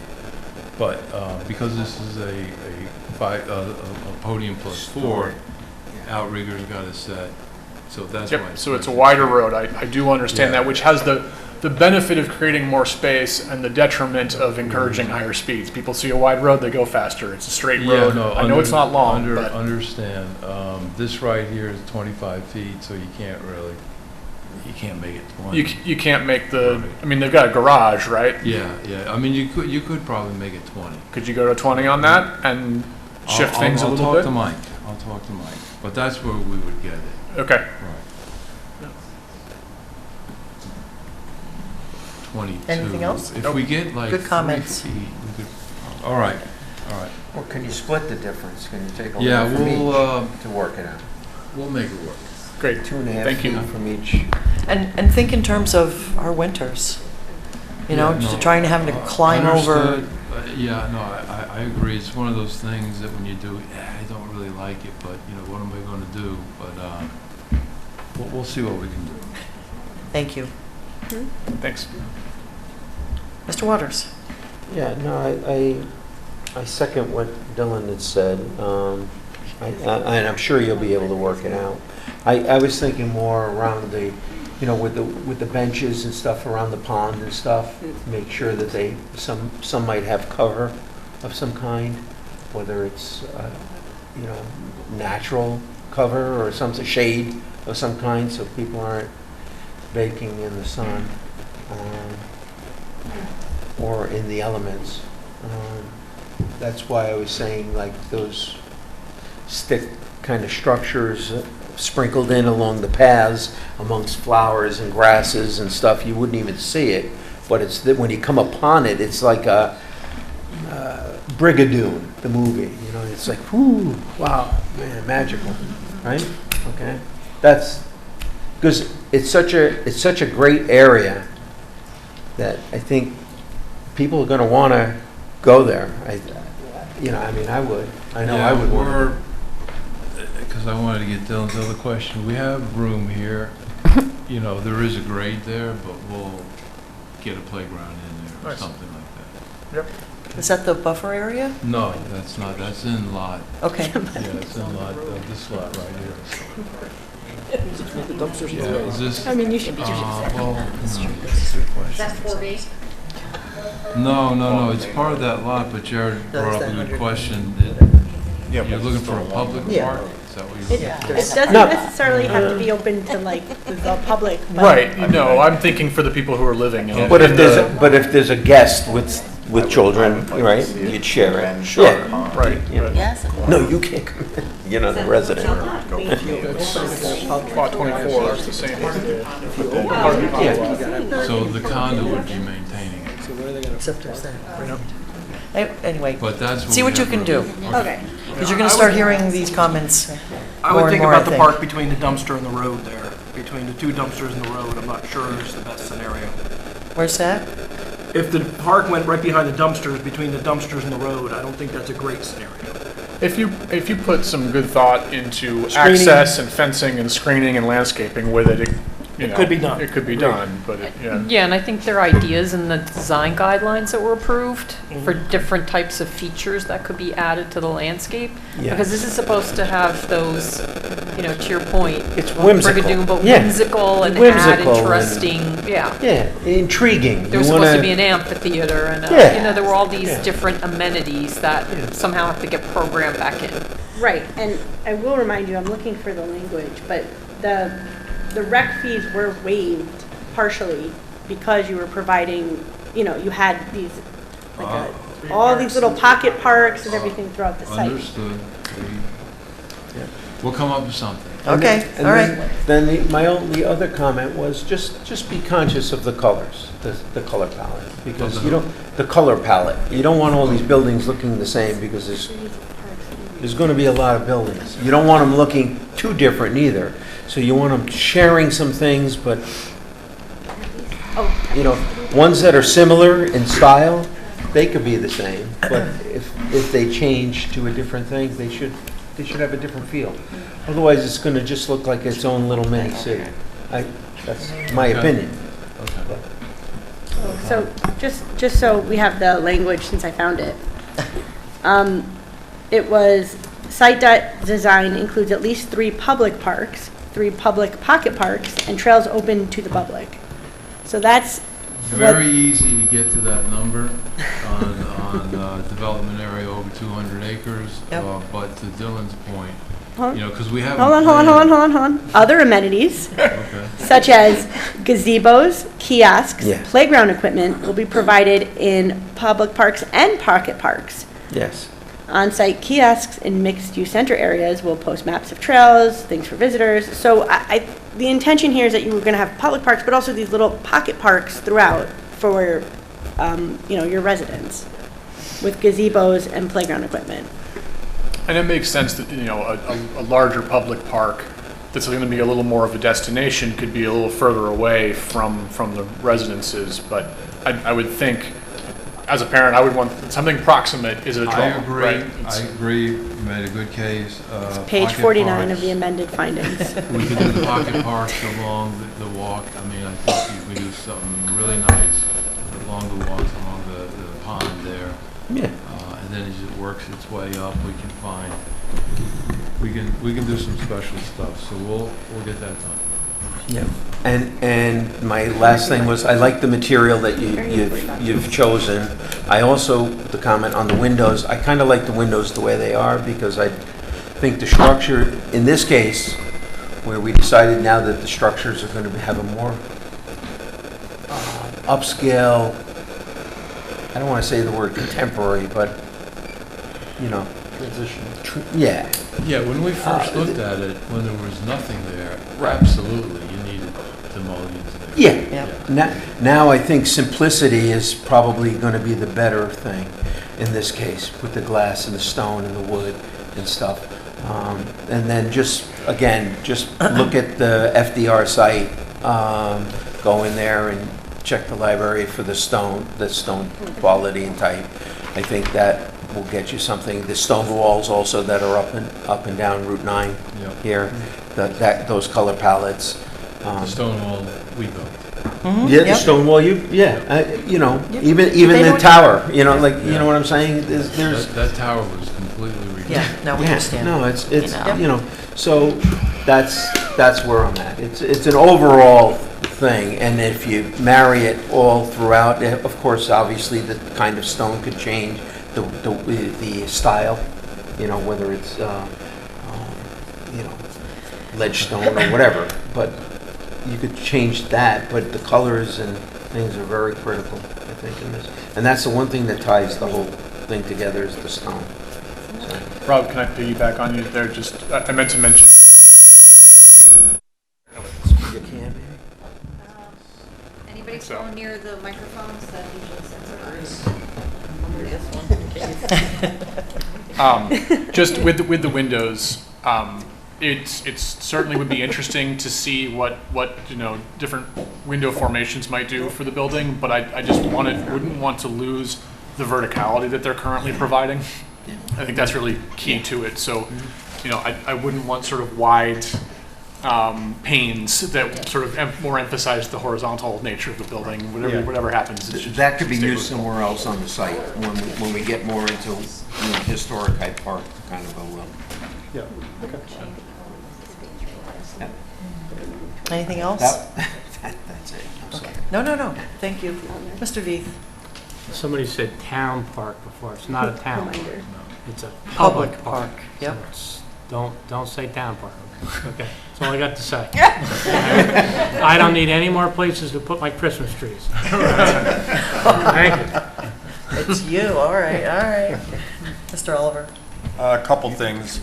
I agree with the need for more public parks. I think in this particular phase, to me, a spot that's standing out is between the two sections of townhouses right there. If you change the orientation of the trail slightly, different screening and fences, I think it would provide easy access to both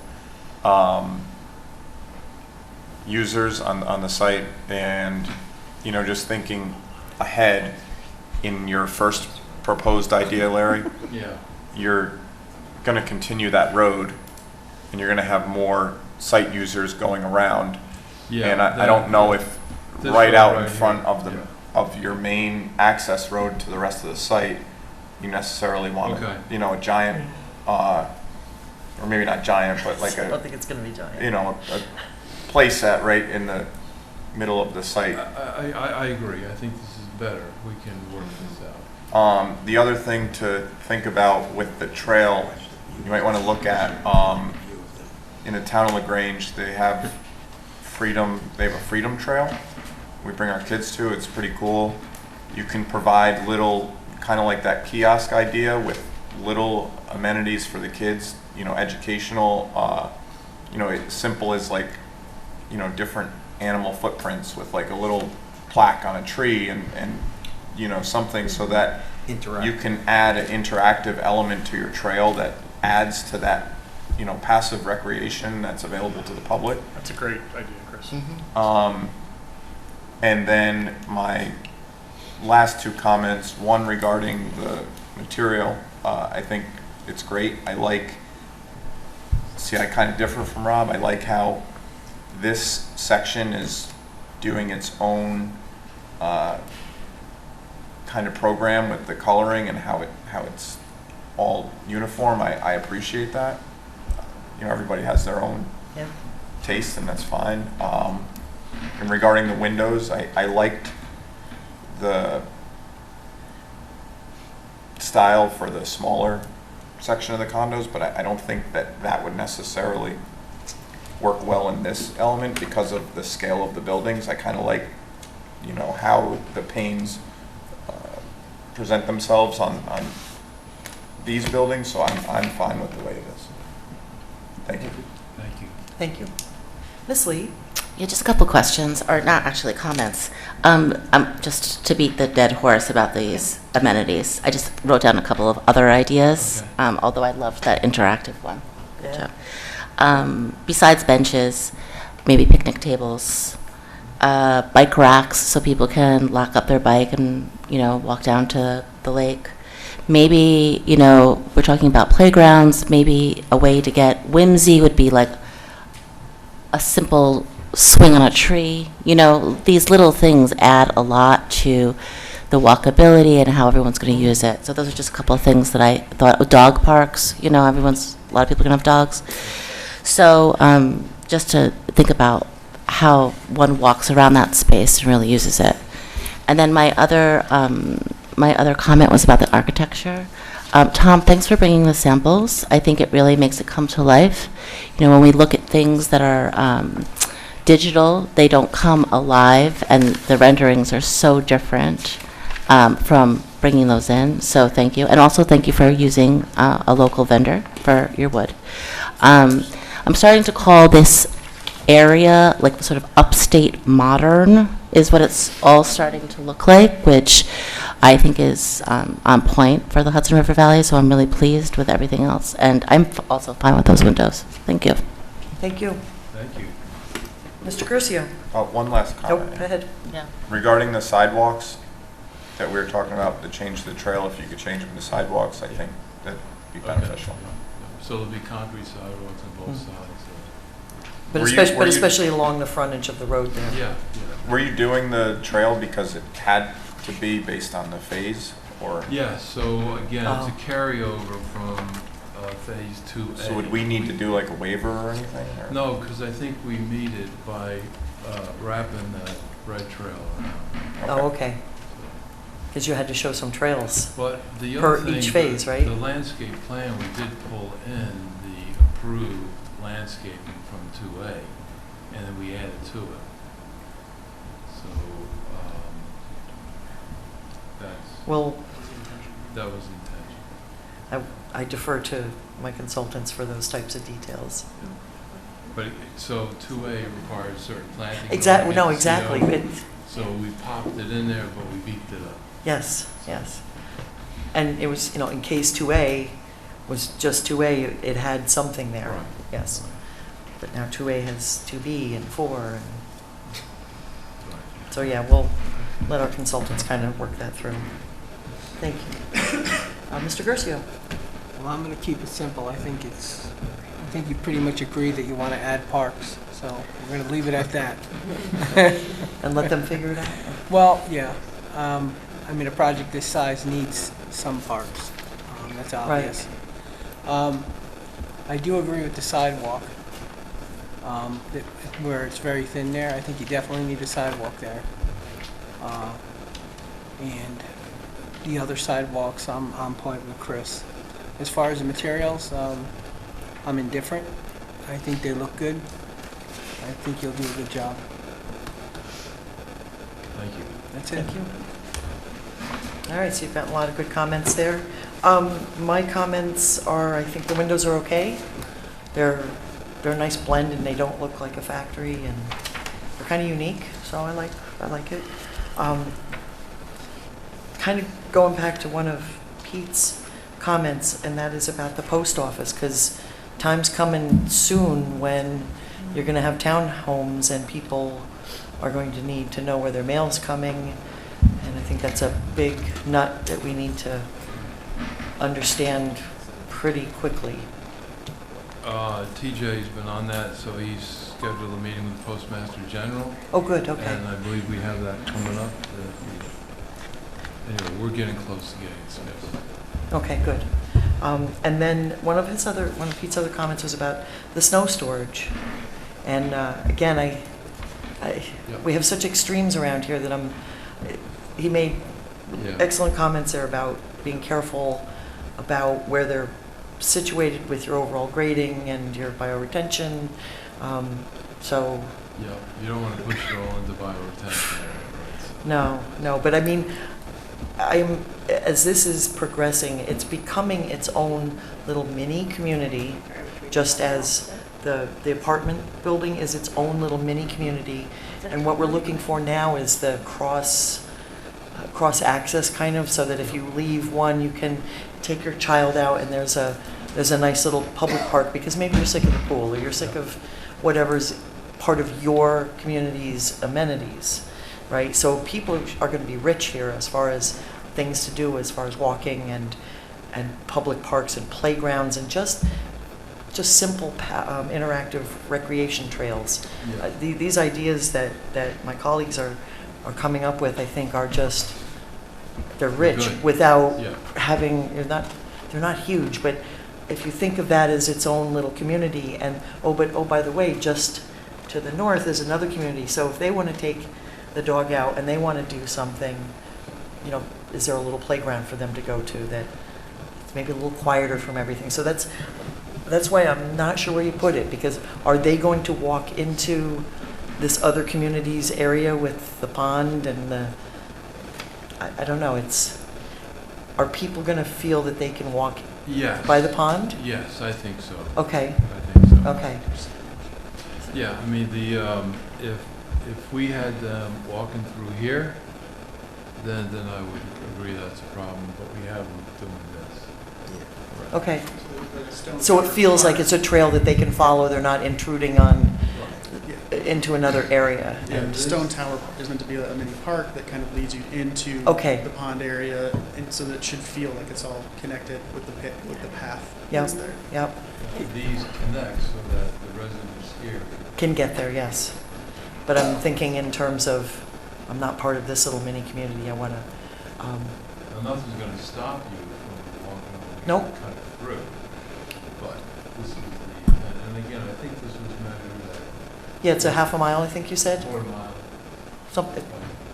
4 Yeah. times 8 miles. You can get your steps in. I do have a question, like, if people come from the outside in, where do they park? Like, how is parking going to work?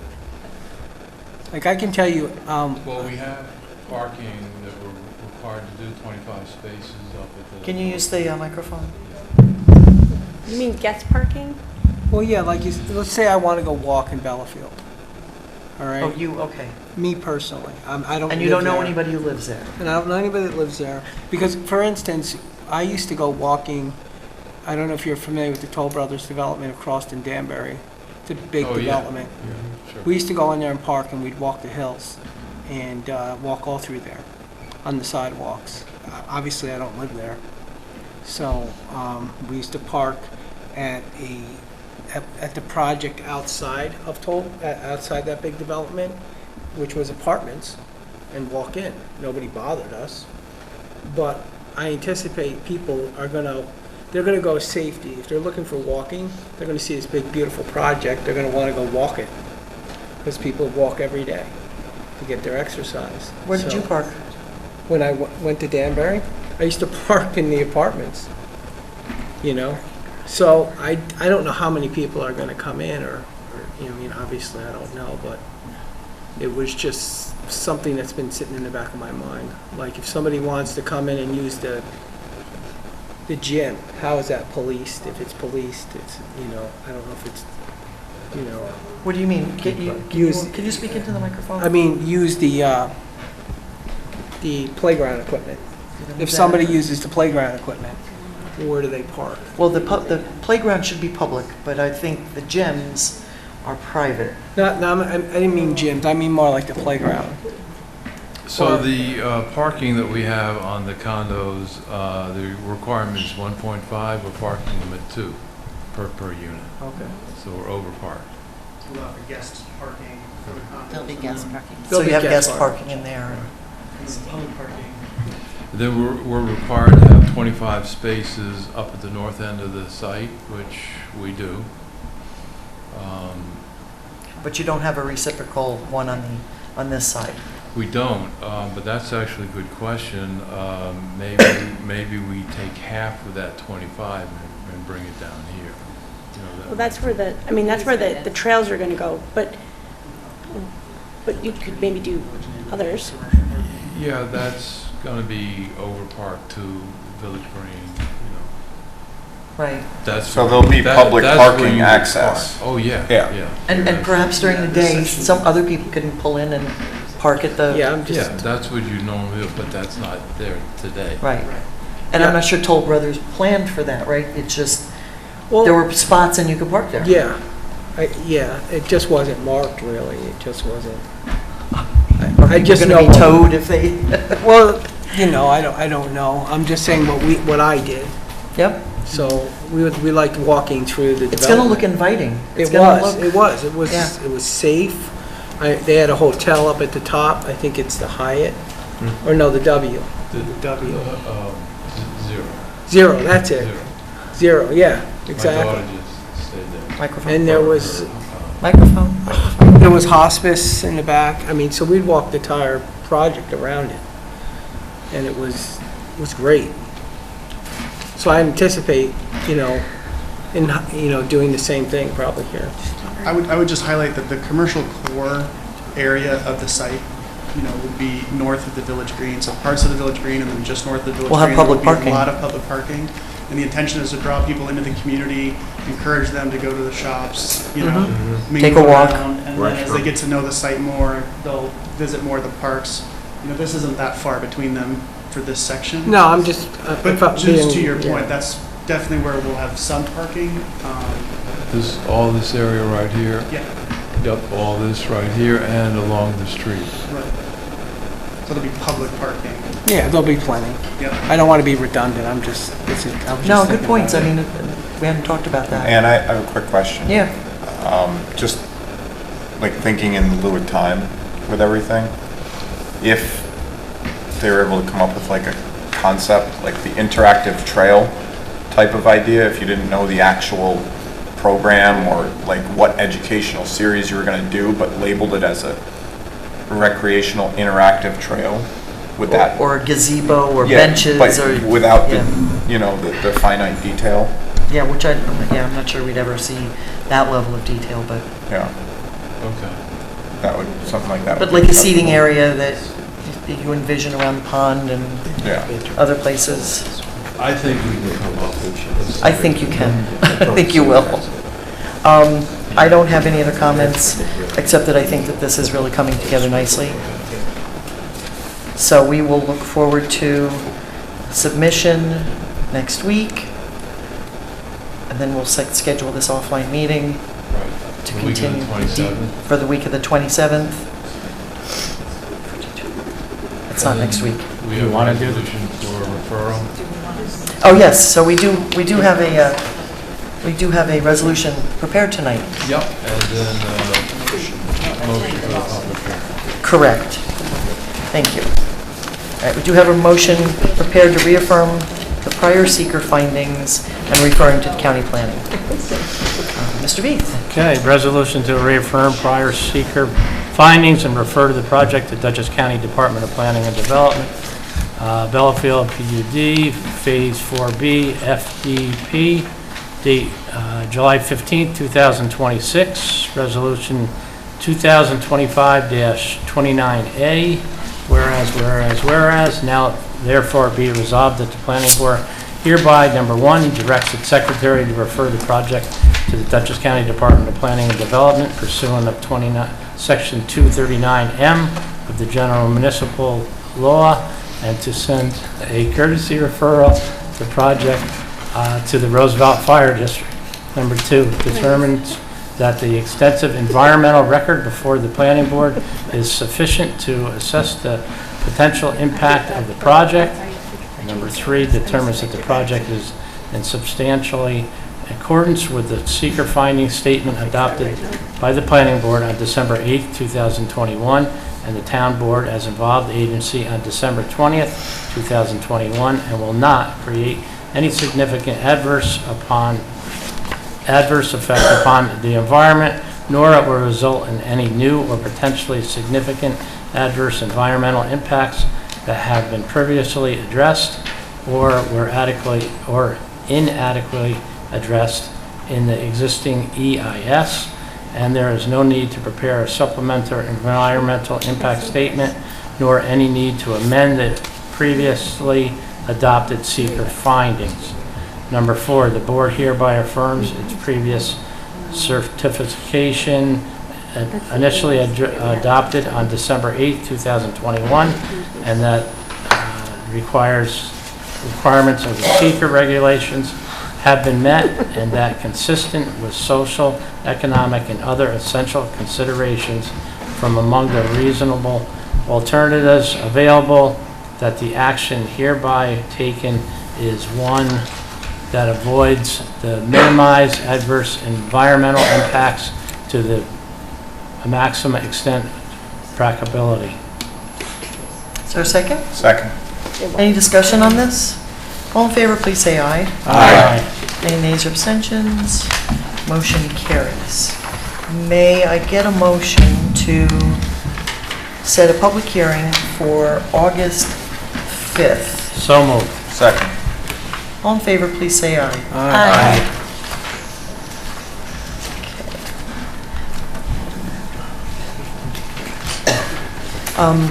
Next item on the agenda is subdivision for Belfield. Thank you for bringing in those materials and showing us. Of course. And I'm also want to just mention that really happy to hear that that you're able to source some of the key components from this locally. That's just awesome. Yeah. The developer is on that direction. I've used Excelsior in the past.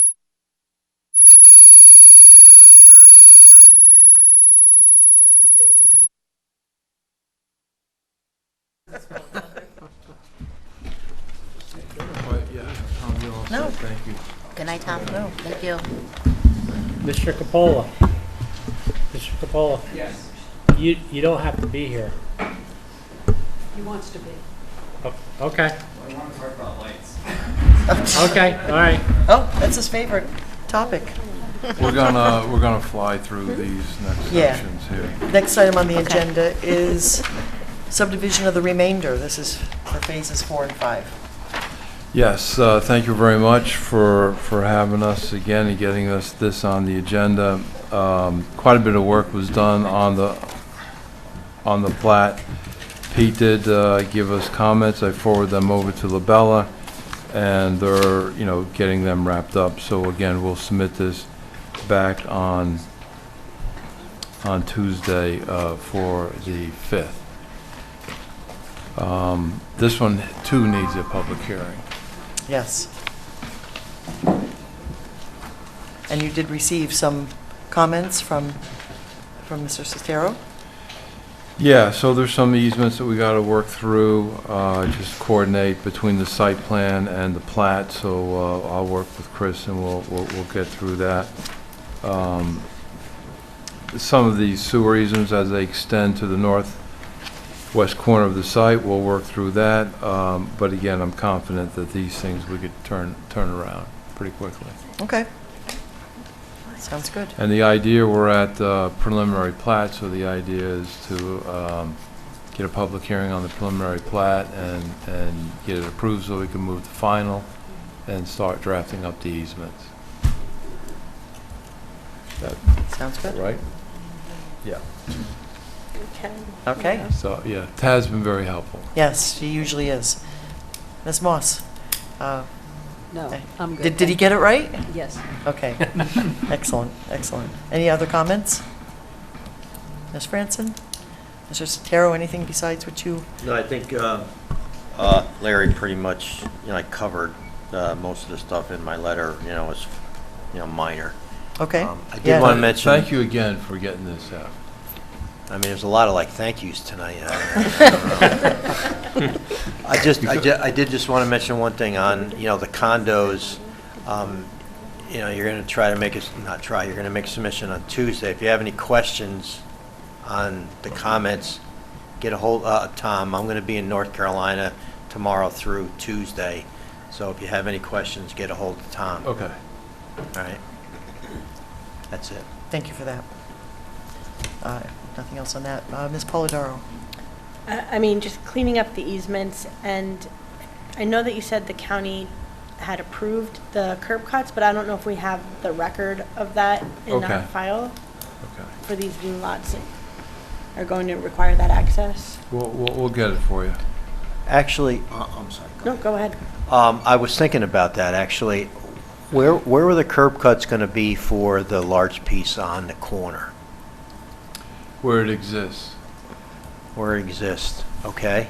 Where's that? Yeah, at the hot dog. Is that Carol's Hot Dog? Yes. Yep.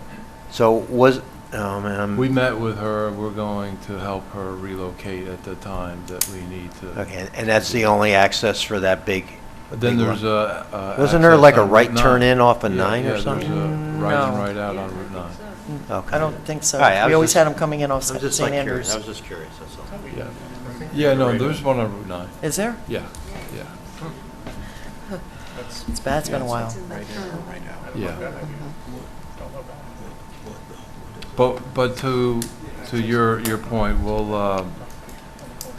we'll get the record, so we'll get it over to you. Okay. Okay. Anything else? No, I mean, I'll look at the new submission when it comes in. Okay. Mr. Tuttle? No comments. Mr. Waters? No comment. Mr. Veith? No comment. Mr. Oliver? No comment. Ms. Lee? No comments. Mr. Curcio? No comment. And I So, also Ms. have no... Ms. Dexter, we could go through the waivers, which are applicable to this application. This is true. That now is when we discuss these? Yes. Okay. And do we have the list? Yeah, Cynthia has it. Madam Secretary. Do you have it? Do you want to go? Actually, I don't. Okay. Just happen to have it. They, I they've know. been so kind of automatic that, you just send them in and. Okay, so the first waiver was the requirement for adjacent property information within 200 feet for topo and structures. The second was a requirement for offers of dedication as it relates to the conservation easement. I believe the board is now allowing them to do the conservation easement with the next phase because they took all the homes off, but that should just be confirmed. Okay. They're asking for a waiver of the requirement to show proposed topography. I mean, you can explain why. Off-site 200 feet. No, that was the first one. Because it just makes the map so hard to read. When I don't you know how add the the engineer topos, feels it's about very it. difficult to read. So would you bring them in each phase, or? Yes. Yeah. Was that proposed topography? I'm sorry, what was? You have some it's the He's asking for a grazing waiver area. of the requirement to show proposed topography. Yeah, proposed. Proposed. Not On the plat. existing, proposed. Yeah, Yeah, I mean, we don't have the proposed for. I've never, I don't know, I mean, Yeah, I mean, no, what we do is an no, you informational don't show plan. proposed Right, we do an topography. informational plan that shows how the grading could work. On 2B, we showed a separate plan. Well, it was an informational sheet, right, or Yeah, something all like the that? proposed grading was on the informational plan. Yeah, I mean, we normally don't, I mean, like a plat doesn't have, like topography on it, it's just It has property lines. existing topography, but not the All proposed. right, well, that's all right, existing. That sounds, Yeah. I mean, there's no Reasonable, issue yeah, with okay. granting a waiver on that, proposed topography. And it's going to be on the site plan. Right, it's gonna be on the Yeah, site it's going to be on plan, the site correct, plan, yeah. exactly. Okay, the next one was a waiver of the requirement to specify recreation and landscaping. On the plat. It's also on the site plan, It's right? for the plat. Yeah. So waive it on the plat. right, this is for the For the plat. yeah. Right, it's on the site plan. Okay, then waiver of the requirement to show location, size, capacity of all utility structures within 200 feet of the property. I don't think they've been showing that historically, right? I'm sorry, I was Have looking at the we- map, I'm a bad boy. Yeah. Is I'm a this bad just to boy. clean it all up? Because again, it's I'm hard gonna be fired to. soon. Yeah. Larry, is this just to clean everything up because it's so hard to read because it's so dense with Utility structures within information? 200 feet Yeah, of the but property. there's also requirements, like 200 feet off the site, all around the whole perimeter. Yeah, I you know. mean, We've it seems we've kinda always like asked for onerous that to waiver. locate things. We 200 haven't, yeah, We off haven't, the we haven't property. been requiring we that. I'm haven't, gonna so go we pay, should, I think, attention to it. formalize. Okay. Well, it's road on Um, 3 sides. Requirement of site conditions, including rock outcroppings, trees over 18 inches, hedges, landscaping, stone walls, roads, lanes, and improvements. Right. I mean, I don't think you want to waive the existing roads and improvements and stone walls, but trees. I thought the think- roads were on the Yeah, what part of this do you want waived? Strike the roads, we keep the roads, but what they're after there is, right, any rock outcropping. And Our major topo trees, doesn't right? pick up the rocks, right, so, and the major trees, to do 18-inch trees over the whole site would be pretty expensive to do.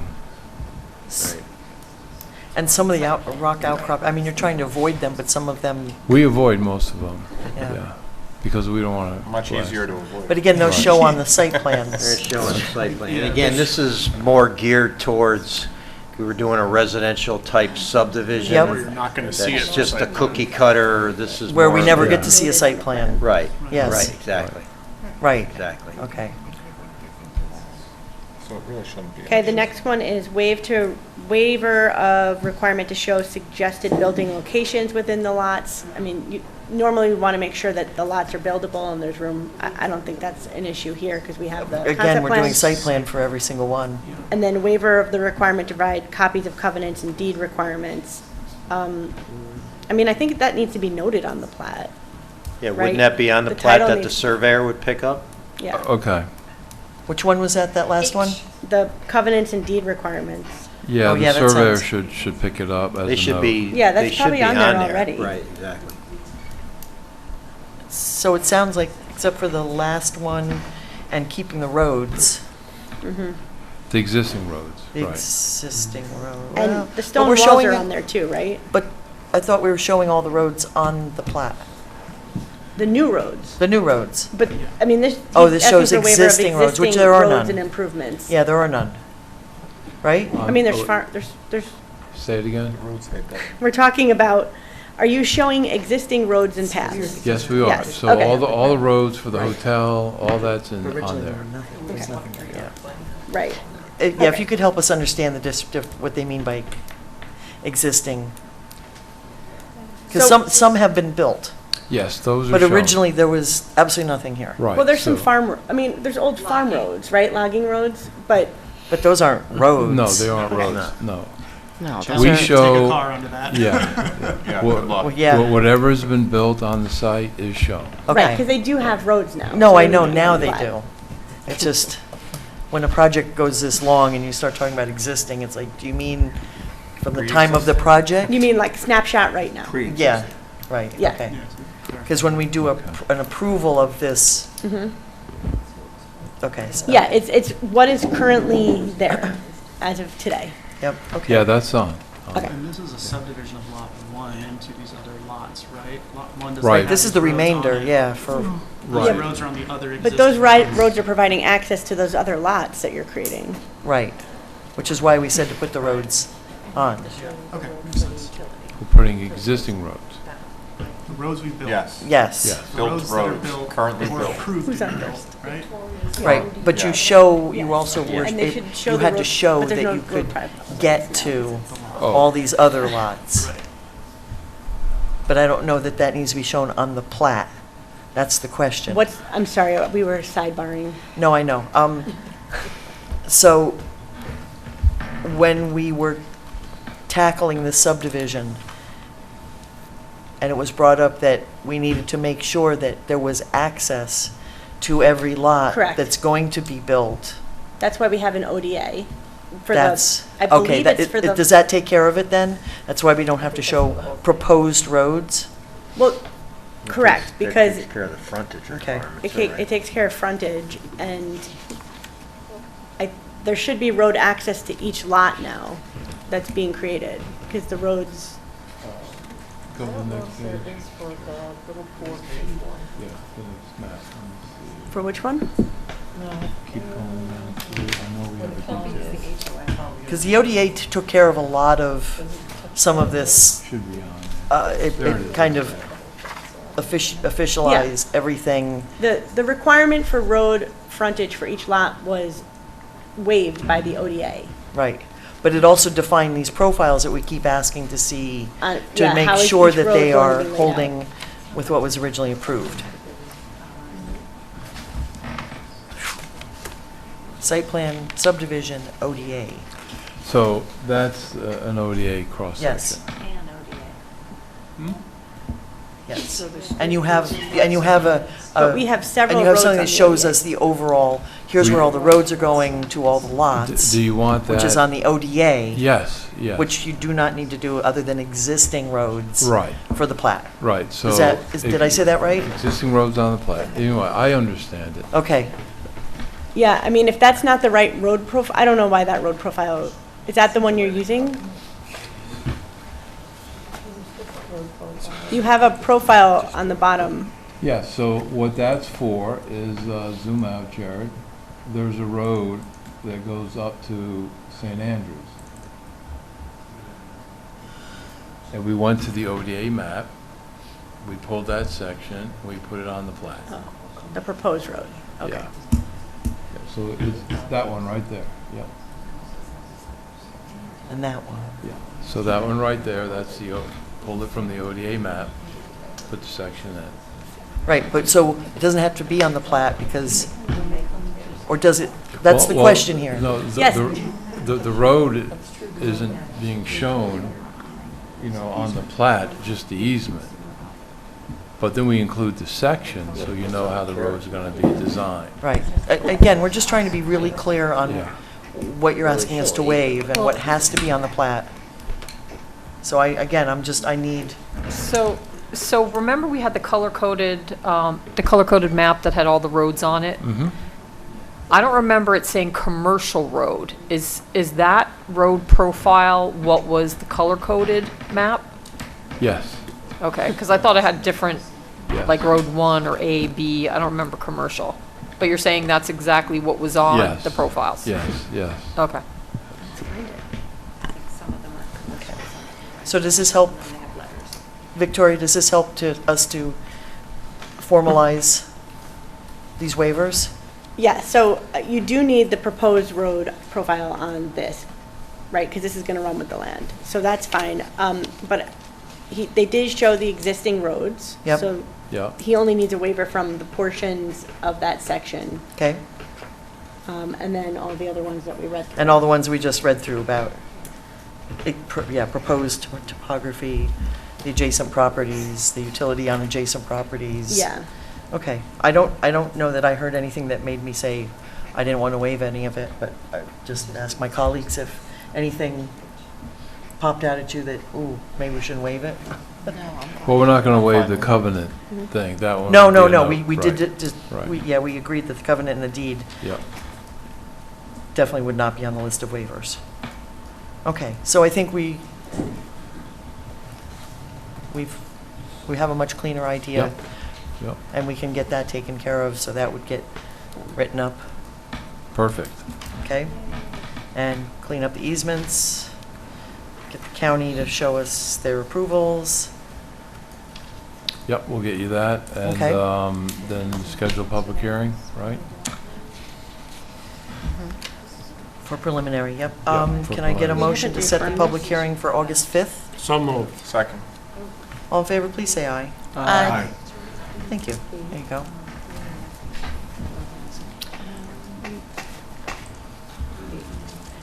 All right, Chris, why don't you get your thumb drive in there? Can you, I was wondering if you would suffer us a quick agenda change, Okay. if yeah, that would be okay. that's We have fine. a couple of people in the audience, That's fine. and it's just a sign Not a problem. permit, and it doesn't Come on seem up. fair to have them sitting, it could be. Frantoni Villas, please come down. No, you take the time you need. Thank you so much.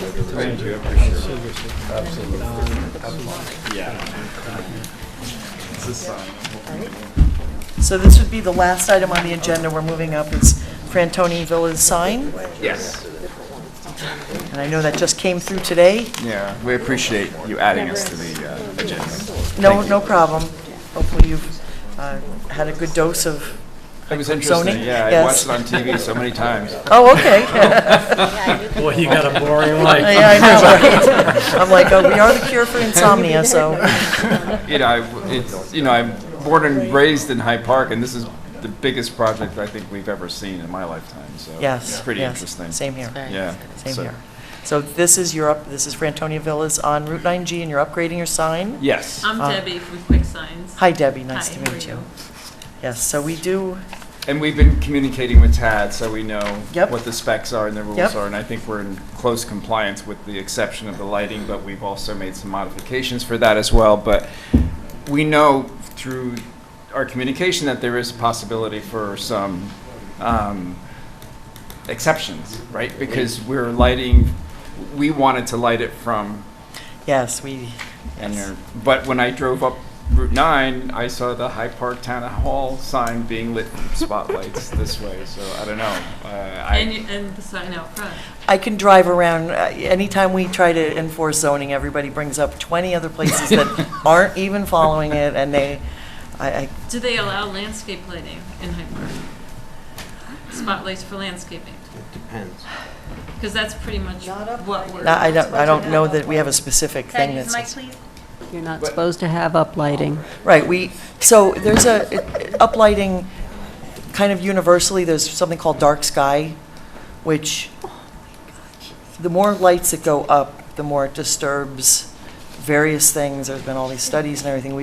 We've adopted the dark sky model, which says we try to prevent any kind of uplighting where possible. If it is uplighting, it needs, and again, I can drive around town and show you dozens that are going up. Some of them are so old, it's not even funny, but for the new signs that are coming in, they're all downlit, or what's the other one that we have, the channel lit?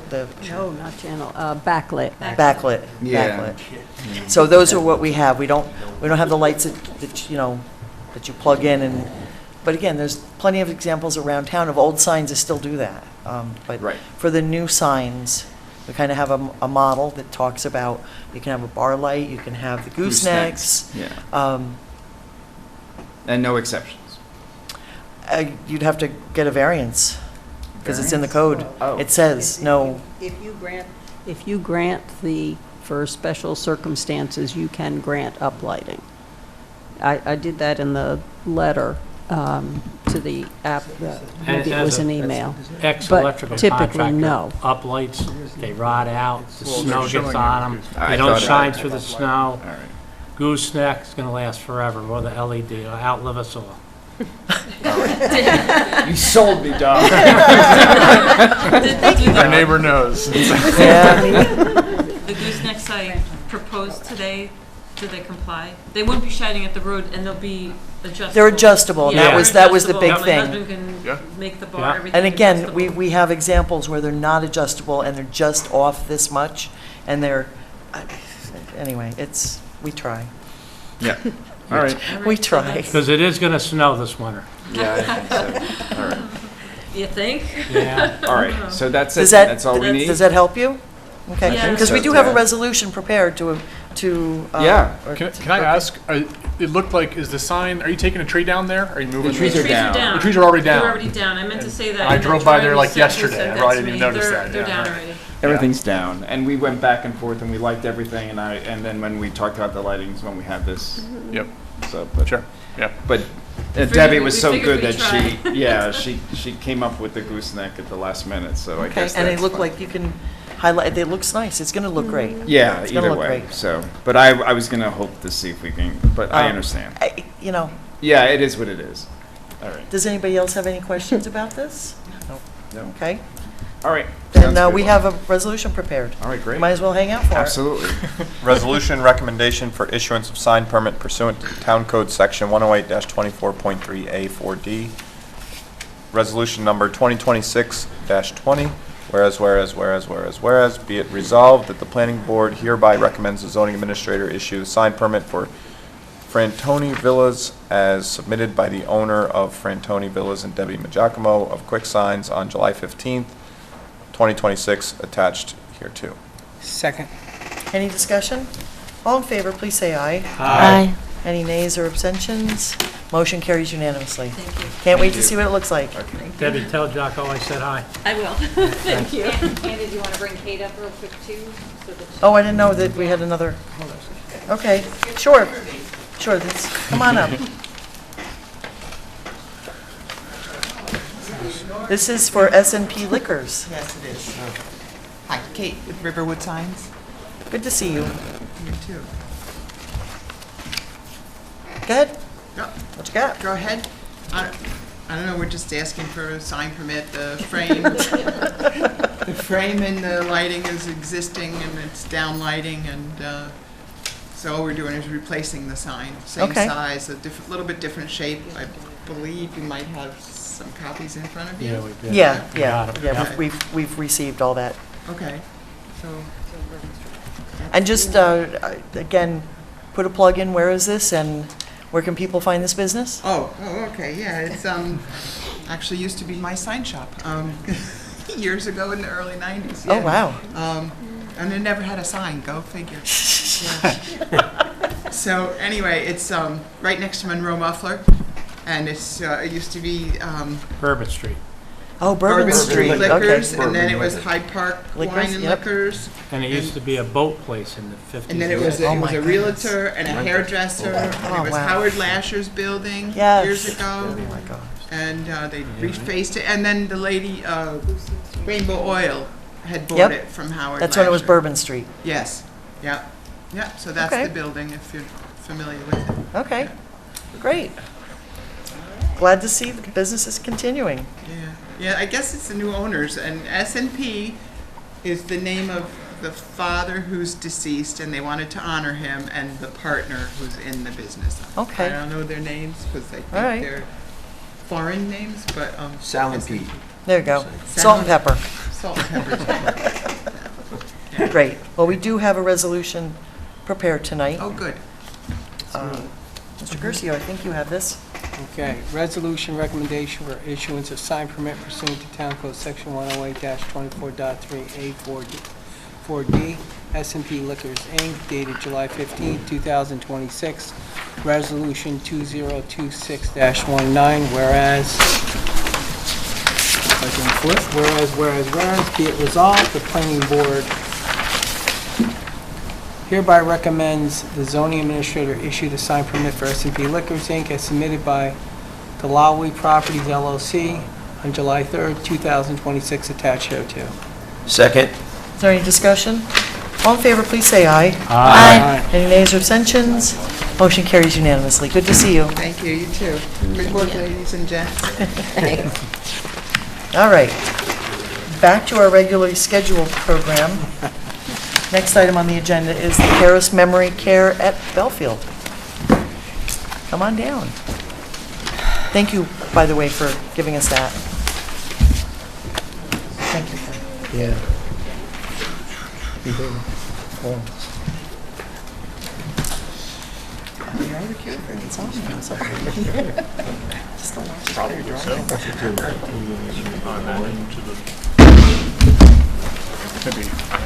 I'll wait. I don't know. One of the T-Rex guys. Yes, of course. I like the show when we get to see the materials. Thank you.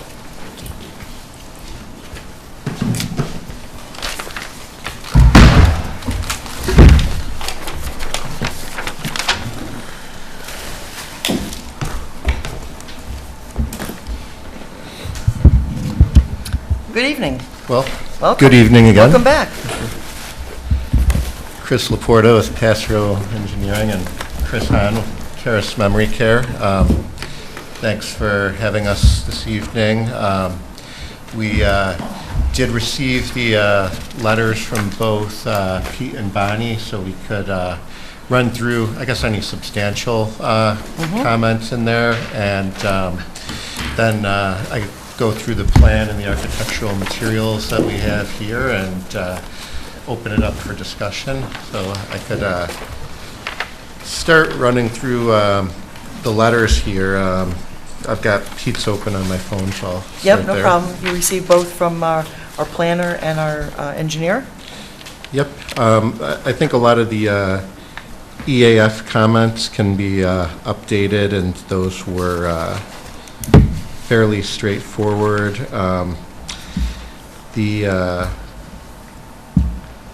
let's see, there is a note on the site plan, and we did begin to socialize the sidewalk along St. Andrews Road. I know that that's an item we'll look at when we do our site visit. Yeah. We'll look at that whole corridor too. I, do agree with Larry, when you stand there, those cars are flying by. And there's also a lot of terrain and other things along that corridor there. So it's definitely worth having a look at. Yep. We did end up combining the generator and the dumpster enclosure. It just made sense, since they're right there, to have one slab. But we need to catch up the detail that was noted in the letter. So we will do that. And there was a few comments on the grading and erosion and sediment control for the temporary measures. We will need to provide some guidance, I guess, if they are going to be used as a sediment trap. I've done it that you have kind of a sacrificial layer and or use a fabric material that you'd pull out so that you're not, silting the infiltrating material. So we will work out those details and take a closer look. I saw there was comments just on the number of roof leaders, if 2 is sufficient. So we'll continue to work out those. The architects are moving. They're cranking on their design. So we could probably have final downspout locations in relatively short order and tie that into our SWIP. Staging areas, of course, we're going to use the parking area in front of the building, since it's kind of the only logical way to do the site given the constraints. We've got the hills on all the sides and the one curb cut for access, but we should get that annotated on the plan, so we'll make sure that's added. The DCWWA, I'm jumping to utilities now. Water meter pit, they may likely require that. That's a detail we'll need to negotiate. Yeah, you'll get to that, right? Yep. I know Saki, they needed the water pit. The rest of the Bellafield development were the utility comments, C-150. In the rest of Bellafield, we are doing water meters inside of buildings, but as an isolated site, if that's like how they wanted to handle Saki, they might want to handle it that way. We'll need to negotiate that with the water authority. So we will get there. And then there was the section on the utility profiles. In general, I agree having an overall map to kind of show the whole corridor, maybe with some keynoting for the different profile sheets.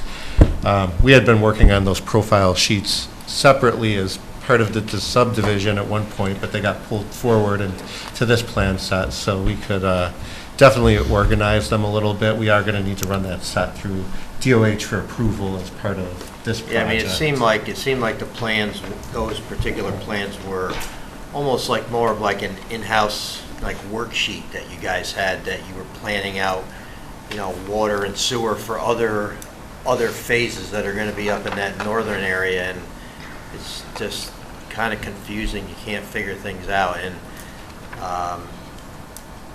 as I had said here, the roughing in of that carriageway, so you can install the sewer. That's all got to be shown. The grading for that. I don't know if there's any drainage associated with it. That's all disturbance. That's got to be accounted for in the SWIP. Correct. Okay. I agree. Since it's all part of this project, we'll need to account for it. So getting erosion control measures and everything. Right, you got to show erosion control for that roughing end of the road. Right. Yep. We're demonstrating that we did have the sewer thought out, and we did pull that from another plan set and get it into this set. So now we need to make it proper for this application.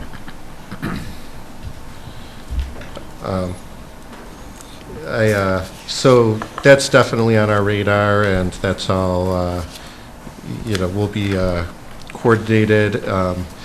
in the SWIP comments, I think were technical in nature, so we can definitely get those updates made as well.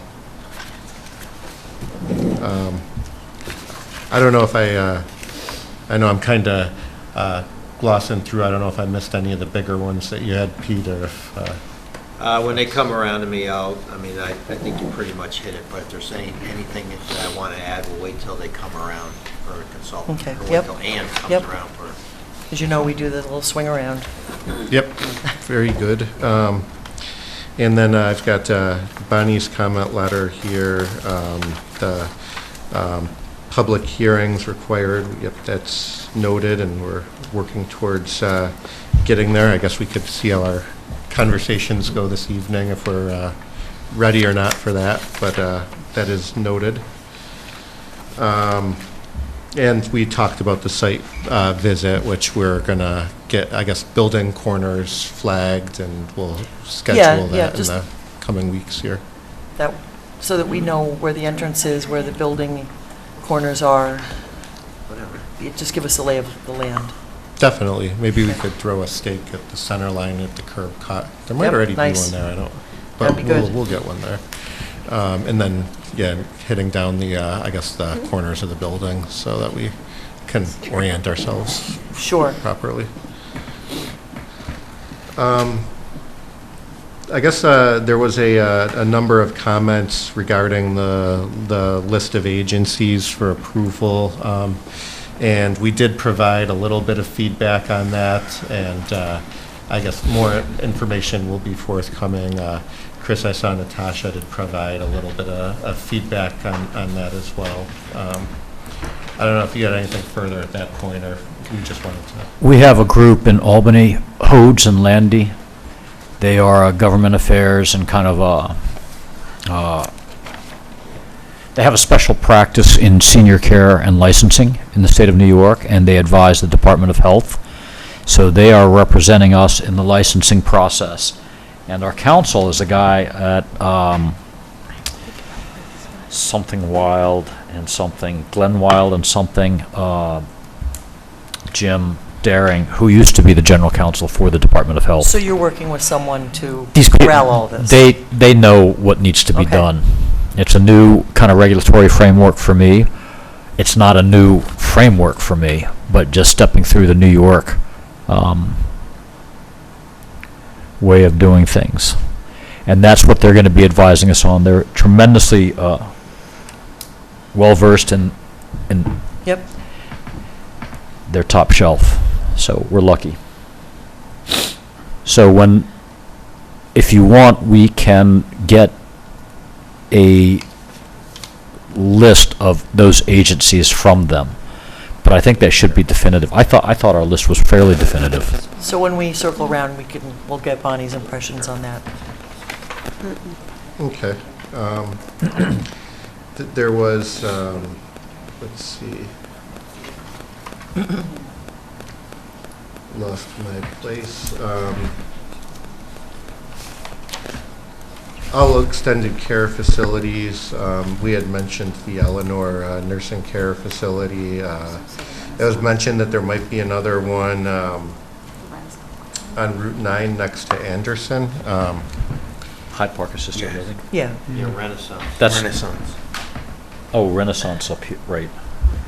And what is, and again, we can wait till we get to you, but extended care facilities, does that include assisted living homes? And, because we have multiple. Right. We have So they didn't show, hospice, we have- they didn't change show. the code. Yeah. That's right. Right, so this was a new definition, new process that was set up. Yep. Including special use permit, so we'd have to go back to the definition. Yeah, because I But think it in includes, general- I think it includes all that, so hospice would be part of that. I think the assisted living homes would be part of that. So Hyde Park, is this on?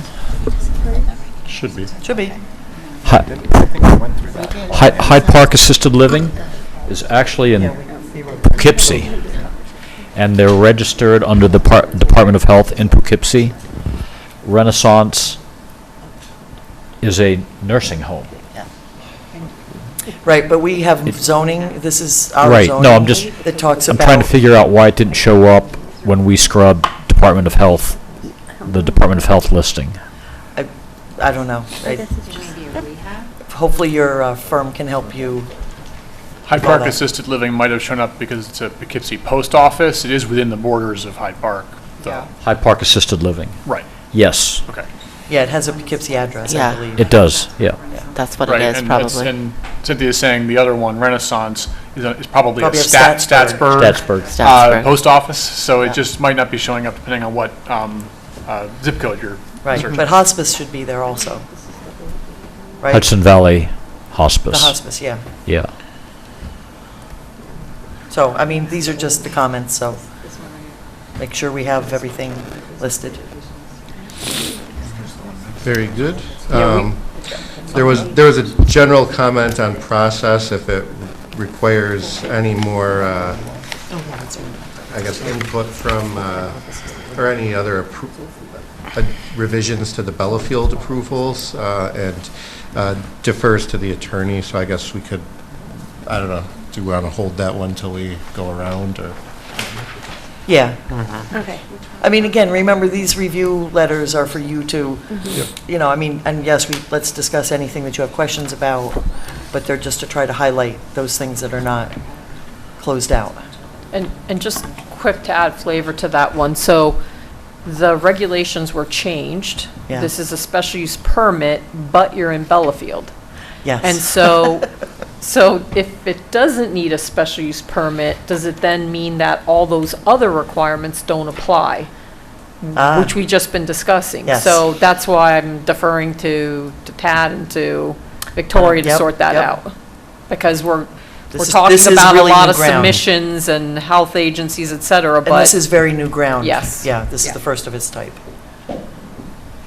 So, I mean, I mean, you don't need to answer it now. Yeah. It's We something should, that, Ted and I will talk, we had these discussions when Karis first came in. Yep. About how to get it through the process. And I know that we came down somewhere, so let me go find my notes. Yeah. Because we redefined the definition Right. to help it become more universal Well, and simple. The reason it needed a new definition is because of the ratio, really, right? The Yes. 60-40 ratio there. But in general, also, Yeah. it helped, I think, across the board. Right, so they redefined it, and it's consistent, the location's consistent with the concept plan in a way, like that corner was always gonna be built with something, so let me just find my Okay. notes, and we'll answer that, Chris. Thank you. Excellent. And Yeah, so, again, some of these things may or may not flush out to be needed for special use permit. Yep. So we'll work through that. Very good. Yeah, and I was just scanning the comments, and, you know, in the interest of time, I think a lot of these are fairly straightforward, like, yes, parking's out of the buffer, and all of those things. I did want to ask about there was a comment towards the end about the SHPO letter that we had. I thought that letter was from when it's under the secret section. Did you have it specifically for Karis or for the overall project? That was a letter, I believe that was from the overall project when we did the concept development plan back in, was it 21 or? Okay, I just want to make sure so normally that's fine as long as you always anticipated development and it's in the overall analysis, and if it is, it covers. I just don't have necessarily all the materials, so I just have to check. Understood. I could verify that that letter was from that approval, but the master plan did have that proposed restaurant use on the parcel, so that was. Right. proposed That as was a then separate- included. That's right. Yeah, so as long as they surveyed it, then, yeah.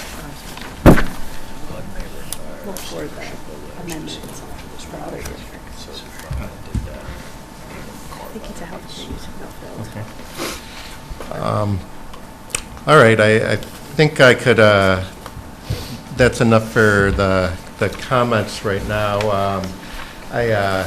I know that we brought some materials along and had these elevations that we provided.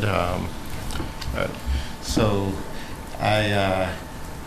Chris, would you like to Sure. go through these material boards, and I could So scan around? we took the brick skirting off, and this Okay. stone is a lot like the other stone. Yep. I like it better. It has more gray tones, which I think is more de rigueur, more indicative and representative of this area. So you'll I can't. Hard to- Maybe I could Is zoom that- a little bit here. Is that stone? Yes, so that's, you can see where we added the stone skirting. And for the masonry side, I don't know if it looks as nice in here, but there's a color that Hyde makes, mountain sage. You can Google pictures.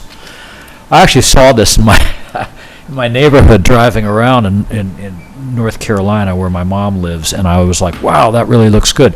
So I stopped, and there was the guy outside was mowing his lawn, and he told me all about it, and I thought it was a fantastic color. It kind of meets the vision that we had, and it looked good in bright light, noonday light, and dusk.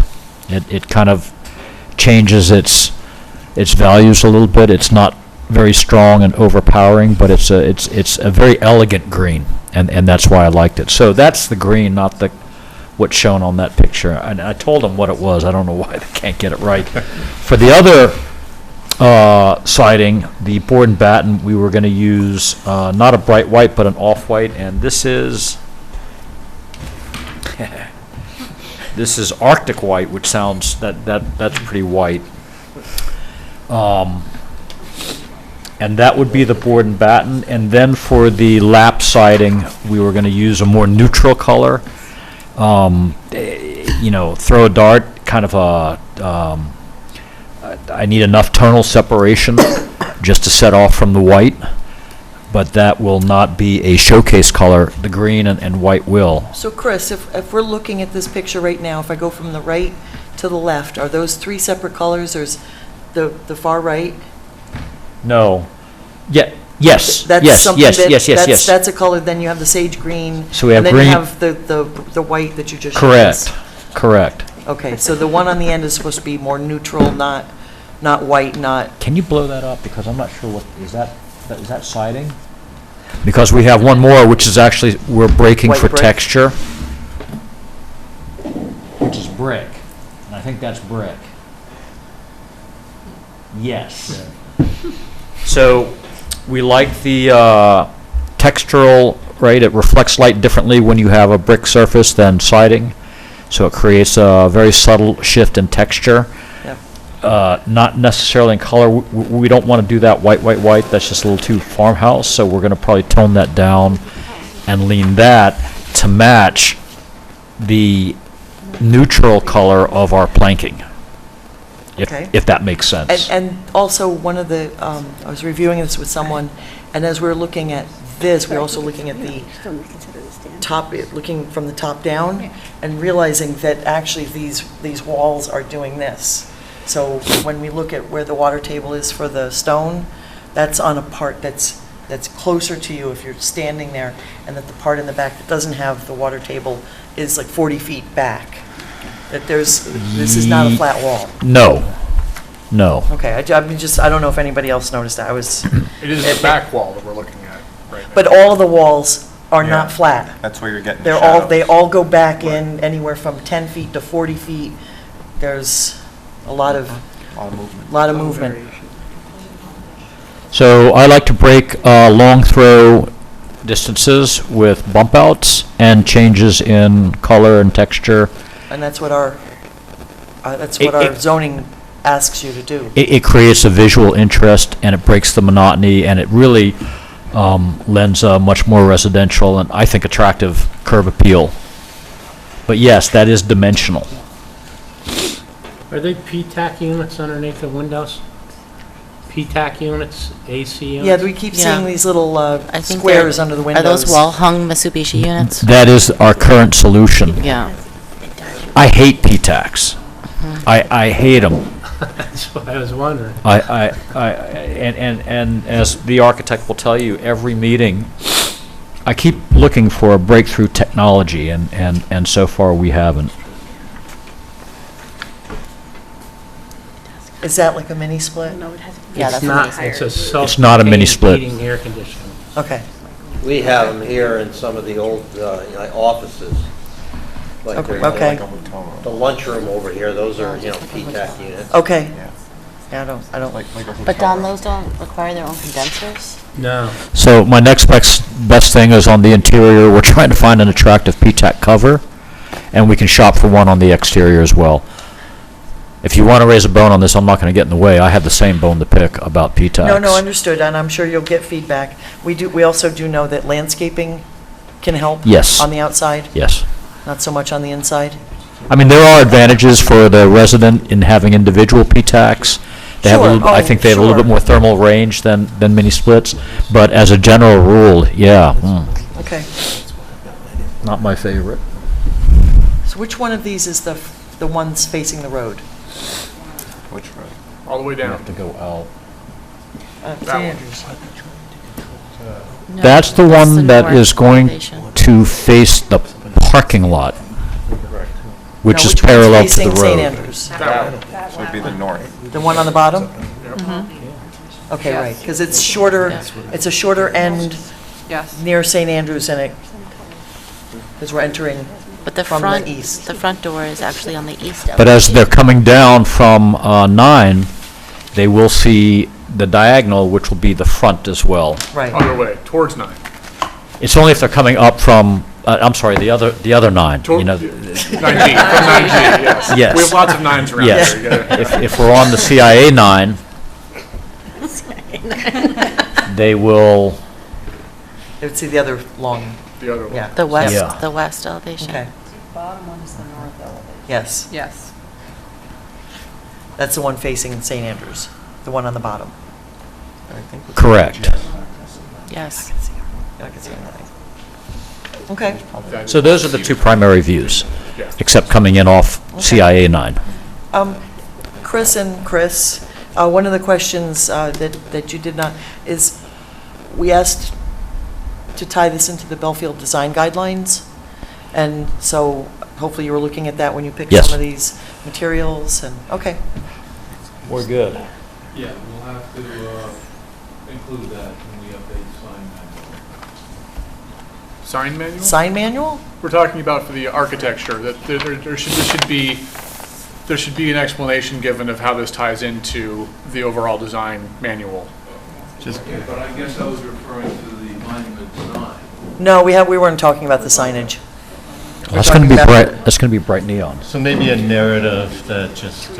Who's narrative? you write the narrative or they write it? Yeah, basically, Okay. if you look at the design manual, Yeah, you yes. should be able to say, we're using materials like this, and when it talks about, Which is consistent to other parts of the Battlefield project. That We'll get our architect to Yeah. note. Yeah, like just some sort of narrative for consistency with the design manual to. yes, highlight a exactly. few points. Yes, yes.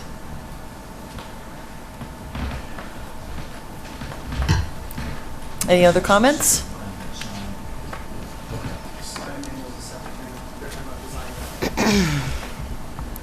I will say we will need to talk about signage at some point. Yep. Bright But neon. right now, at this moment, we'll probably table that for now. Do you have any other comments? No. We do have a monument sign that's shown on the site plan, but that would, I believe, come in for a separate sign application. Yeah, like I said, we'll probably tackle that later, because they're looking to update the overall sign manual. So, we won't try, okay. Because I'd like to get people's comments Yep. also. Yeah, I think we're ready. Okay, good. Miss Moss? I'm a little bit concerned about how close it is to the slope down to the Maricha Kill, and I think there needs to be some extra protection there.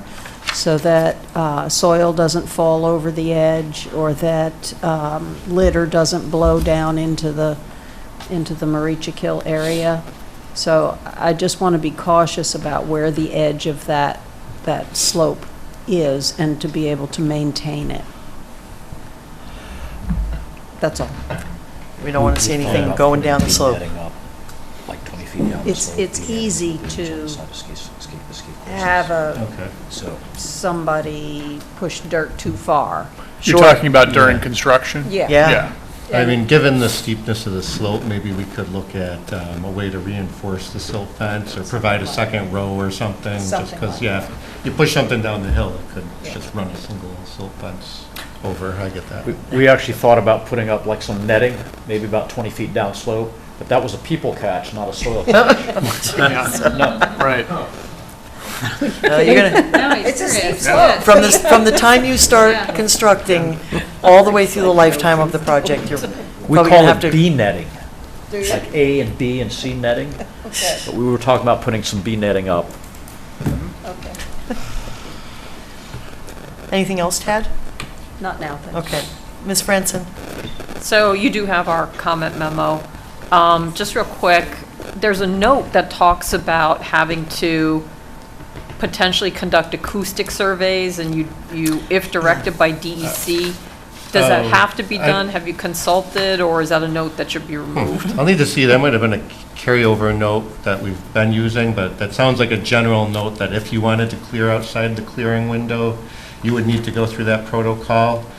Just looking at how the schedule is shaping out here, I think we should be fine with clearing under the normal Indiana bat conditions. So then I would just add the normal back conditions about Yeah. the time period. I'll find that note and look at it, but I Okay. think we should, go with just the standard protocol here. Lighting plan, important to go down to 3,000 Kelvin, 2,700 to 3,000. What we saw were 4,000 Kelvin. Are you Gotcha. contemplating any lights kind of shining toward the sidewalk if one is put in? And that might be a bigger Bellafield question. The Towards sidewalk on St. Andrews. Yes. We hadn't contemplated that. I don't know. I don't know if there'll just be some street poles or if there are, but just if there's going to be a sidewalk, I think just consider whether or not lighting should be provided. I was going to say, I drive that road all the time, and I could not tell you if there are any lights. I'm thinking about that too. I don't think there are. No, there aren't. No, we're going to be reviewing the sidewalk and the routing and feasibility, and maybe we could talk more about that when we look at it on the site. Yes. Yeah, so when you're out there, maybe you could Yeah. touch upon that. In terms of architecturals, we just raised notes that came up during the planning board prior meetings, as well as some workshop discussions. You did provide materials and colors. Are there any rooftop mechanicals in general that would be visible? No, I don't think so. Kitchen. We're not putting HVAC upstairs. A kitchen vent? A vent in the Oh, kitchen? there'll be some vending. Yeah, I don't know if. Yeah, there'll be some standard. I think vending. that's maybe reflected Just smaller on standpipes? Nothing you see from the road, but you could see them here on this elevation. It looks like there's a few. Okay. And I defer to others, but the comment had come up whether the white is too stark. And that, again, Whether, there were some comments about whether the white. You're not coming across, Bonnie. I don't know sorry. why. There was some questions as to whether the white is too stark Yeah. for that location, but again, that had come up from the planning board, so I defer to the planning board and their reactions. The other last comment was visual resources, because they're kind of at the tip of that promontory. And there was just a general question if you would do a cross-section or do something to show whether or not this will be visible from anywhere other than St. Andrews. Oh, like a GIS study to see where it would be. Yeah, looking not. at the Do you mean other on site? plane. No, more like a cross-section, because you're fairly elevated, and then you're on the edge of that promontory once you build it, are you gonna be visible from like 9 or from, other than St. Andrews, would you be visible? I don't think so. To put it is there any need for additional landscaping? I don't think so, but No, again, we- it's a we visual were resource gonna- question. We weren't going to privacy fence the front yard, but we were going to break the front yard visually. Instead of just like a wide open approach and whatever, we wanted to have some vertical greenery and whatever. So I think that'll provide some breakage. What do you mean by the front in the yard? wintertime. What do you mean by the front yard? Well, so There you go. There's not much of a front yard. No, I think he means the, Are you you mean talking the about this? Right, but- north but- elevation. But how it sits on this land is peculiar to this land, but in general, if you see like the front sidewalk, When you say front, can you just use direction? ordinal north. North. Thank you. The north is. North side in front of. Well, the actually, parking it's lot. ordinal east, but Okay. Yeah. Plan north. Victoria, right, plan north. It's up on that plan. The main entrance. Yeah, so that whole front will be bearing some landscaping, some vertical Right, the shrubs and landscaping whatever. plants, right. Now, what we're going to do on the side that actually faces the parking lot is we were going to pop some really tall ones, evergreens and things like that. So I think the concern would be what's going to create screen views from St. Andrews. And then again, Well, we'd have to do the parking lot. is there any way that you're opening up Yes. visibility because of the fact that it steeply drops off from the promontory? And I guess, I don't think so, but I don't know if a quick I think the cross-section- canopies of the existing trees is going to actually, except in the wintertime, will shield a lot Yeah. of it, I suspect. You could probably do a quick cross-section. I think we could do something like that, because I see what you're saying. We do come up really steep here, and then it kind of like tabletops off here, so Right. I don't think you'll see as much, and we do have a lot of existing vegetation. Some of it we had to, for Yeah. grading and whatnot, but there's, a lot of vegetation here, so I think, a cross-section could kind of depict, The landscaping will probably the- help. the But, and that general is one of the things that was raised, that this is actually coming up from St. Andrews through Yeah. the grading, so. Well, and internal to Belfield, they're going to see it leaf off. Yeah. On the other side. On the other side, Yeah. yes, I agree. But you're going to, I mean, that happens everywhere. Right, it was more from if it becomes visible to Route 9, but I don't think it will. Yeah. But a quick cross-section will confirm that. Yeah. We could Yeah. take a quick look too. It's pretty far from Route 9. Yeah. Okay. A lot of, and the map cuts off, but there's a lot of forested area. And those Until that are, gets developed. we have a lot of just Well, site there plan is a- comments, but. There is like a drainage conveyance here. In And this between. is a slope, and then it slopes back up. So there's a pretty large area that'll stay wooded. So we had a lot of site plan details, but those are the bigger picture Yeah. questions. Thank you. Thank you.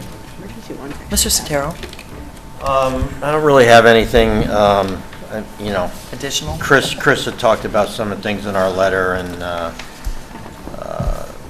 he'll get through them. I just had a question. Were you going to resubmit this on Tuesday, too? Karis? We're trying. Okay. I would just say, and I know you're working on this and phase like 4, and, you're trying to rush everything and all that kind of stuff, but a lot of times we would have working meetings before submissions are made, so we can go over stuff so that your submissions can be complete and the plans checked and all that. It just kind of seems like you're really like rushing things, and we're getting incomplete. And it's not your fault, it's just, I think your timeframes are just, like, if you took a little more time and just work with us, and we work with you, and you make a more complete, like, submission, but, Yeah. your schedule is your schedule, so, but it just seems like it would take less time. I'm open to that, definitely. Well, I mean, you have to talk, you have to talk to your Leave client. me out of this one. You have to talk to your client. I'm just saying that the more complete plans we get, Yes. the faster we can get you through, the process. And Sometimes the more time you spend up it front just in seems those like crucial a couple planning. more weeks for you to do things, Yeah. whatever. Yeah, So and we've had successful offline meetings on the other phases. Yep. And that, So, we'll, anyways, but, And you guys keep again, to, if you you need guys us keep to to whatever meet schedule you want. offline to, because you're kind of getting to the point now where if some of these things don't get incorporated, or if we don't understand them, they just, It just keeps they like just going. hold you up, right? So some of these, yeah. That's all. So, Yeah, good point. No big deal. Thanks. Ms. Polidoro. Apart from the issue of what permits are required, I don't have any legal comments. Okay. It'll be interesting to see how that plays out. I'm sure this will be the first, and there could be others coming. Mr. Tuttle. Just to start out, can you describe what's happening between St. Andrews and the parking lot? There is a sort of square of... Oh, this is our utility corridor. So you're taking out basically a strip there, and then there will be remaining trees, and then there will be the driveway. They're all going to come out. So that's the thing. I have trouble, two things I'd say about that. I have trouble imagining that with everything that's going on around that little patch is going to be okay. I also think that even if it is possible to keep some of what's Can you make that there, bigger, Chris? that is a small enough bit. Chris, can you make that larger, please? Make it Zoom in? larger? Yes, please. Yeah. Right, and actually, I mean, so you've got some trees that are sort of planted right along the edge of that, it's a small enough patch that instead of just having it sort of haloed, around the edges, we should actually see what's in there. Like, what is that going to be? Is there a large tree or two there that's going to, because that's going to be part of the landscaping essentially for this. So we should have more than just the cloud for that. That'll show up on the visual inspection.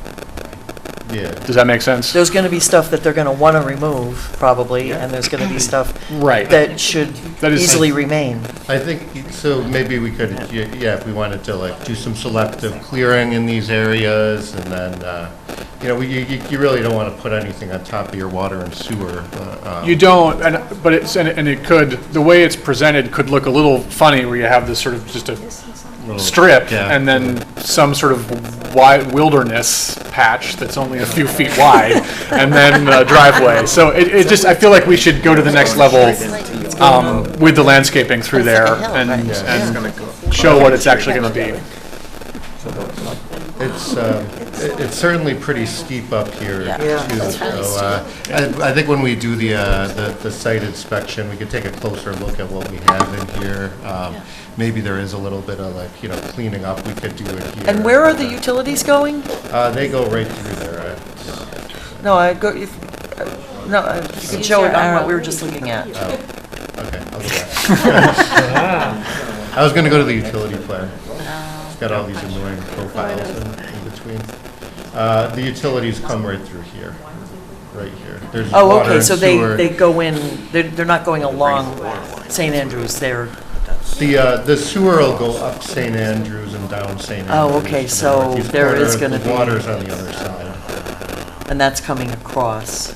Where's your water line? It's on the other side. On the other side, so they gotta go underneath. So they're probably going to have to go underneath St. Andrews. Yeah. And Yeah, the they county have the would like us to do directional a directional drill under St. Andrews. Yeah. Why not at the driveway? Why not just do a work? Too far. Too far? They are repaving St. Andrews. They just did. They It's just done. did it, so yeah, they don't want us to go cut the road. No. They you're gonna just do a directional repaved. drill. Well, that's the other thing. You're gonna have to clear out for, your pit for your, directional, drill and. Yep. So there's gonna be so you're right. You need to look at that area. Yeah. There may not be much left. And that might be fine, but it should be landscaped and planned out. Yeah, and Programs. so that would be something I would want to see on the site walk, is if you could show us where on there it comes through. Are you thinking if we're clearing here and here, maybe we just clear here too and then kind of redo the whole thing? If there's a specimen or two or something that's worth keeping, but I don't know that you want it to be cleared on either side and then just sort of a little tiny patch of woods. Chris, any reason you're not coming across near the driveway? With the utilities? Yeah. I mean, we were just taking the shortest path in. We could look over there. I was coming across where? In the driveway? Over here? Yeah. Yeah, if you came straight in and then teed to the building, like a 90 to building. But also, also what's not being highlighted, but which is shown, is that there is the potential of a sidewalk running there. So Right. you'd be removing stuff for the sidewalk. You'd be removing vegetation.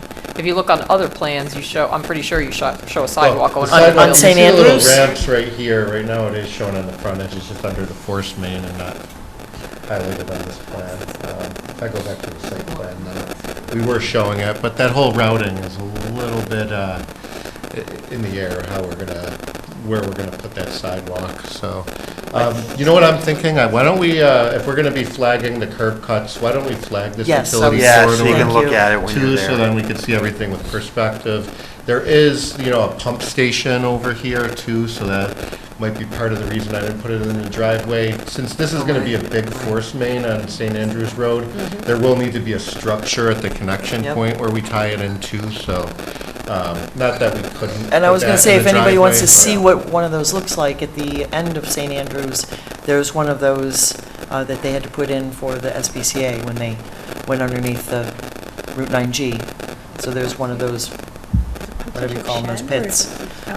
Yeah, that's a meter pit. Yep. Yeah. What's a pump, does a pump station have a shed, or is it below ground? No, it's below ground.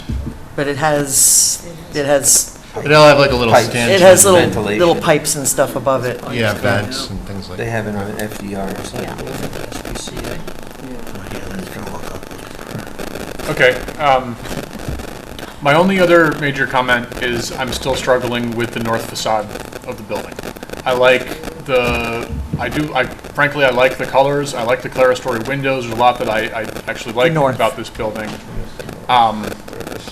But the side that is facing St. Andrews still feels like the rear of the building to me. It has small windows, it has a lot of HVAC on the sides.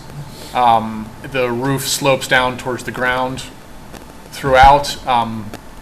I would love to see a roof element that was kind of coming up more, that was sort of showing itself rather than kind of pointed down, is how this feels to me. I understand, obviously the entrance is around to one side, so I wonder if some kind of element on what we're looking at the left side could be added to make that a little more of a visual focal point on this facade and kind of draw people around that side of the building towards where the entrance is. That's as far as I'll go with that. Rob has thought a lot about this and done some work on potential architectural ideas, so I'll leave that to him to talk about, but that's my really only other comment, is that this feels like a back wall to me right now. So in our last iteration, that bump in from the main building we had it in wood. Okay. And that creates a very different visual. We could go back to that, but that's a fifth. Sure, I mean, materiality is something, but I think more than that, And if I'm gonna do it there, I'm gonna put it on one more place, because it doesn't make sense just to have it. yeah, I'm not sure that the issue is material here. Well, but the material is Is it secondary to the anything visual. that landscaping can help? It could hide it, right? Well, yeah, I mean, but it's it's the not front the fac- entrance, it's not trying to be highlighted. But it is the front facade. It should be treated, one of the, I would yeah, think, it's- as a front facade. No, 'cause it's what's understood, but facing I mean, the we have a road. number of buildings that have side entrances that have very boring Sure, but we have an facades on Route opportunity 9. to do something. Yeah, but I'm asking about landscaping, because we recently fixed a bunch of things with landscaping. Yeah, I think to your point, Ann, I think that you could go a long way with some sort of one visual element on here that is a little more pronounced and draws your eye, which is sort of why I was talking about all the way on the left, since that's where that's the side that the entrance is on.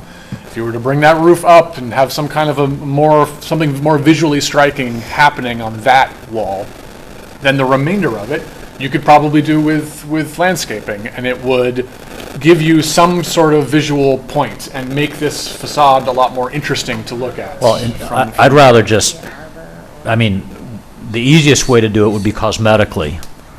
So if we did pop a wood cladding. So not, again, you're not And then- talking about changing anything with the building, you're just talking about adding a different material to it. Sure, but that's a, But that's a, he's talking about actually changing physically something on the architecture. Right.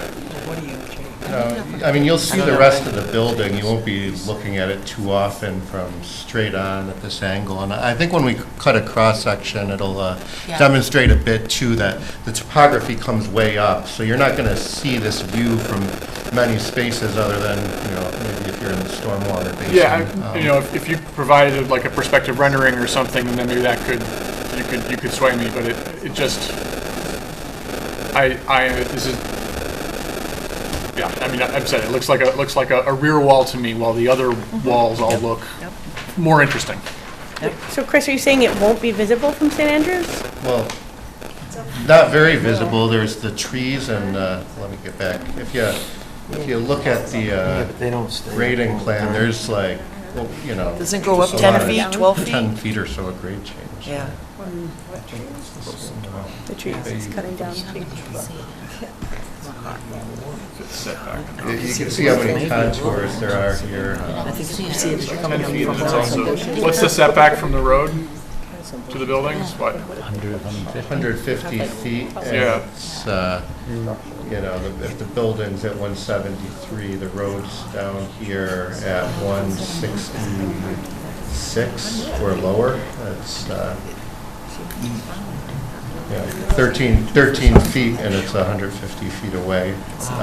And there will be some vegetation too, so it's, I'm not going to say that you'll never see it anywhere, but it'll, it is definitely Understood. like, as you're no, we passing want by, people to it's, see it.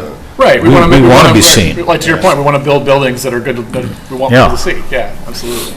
But, so you were, someone was talking about cosmetic, maybe like some trellis or something that can be added to break up the space Go back and to that maybe side also of the function for landscaping. I don't know.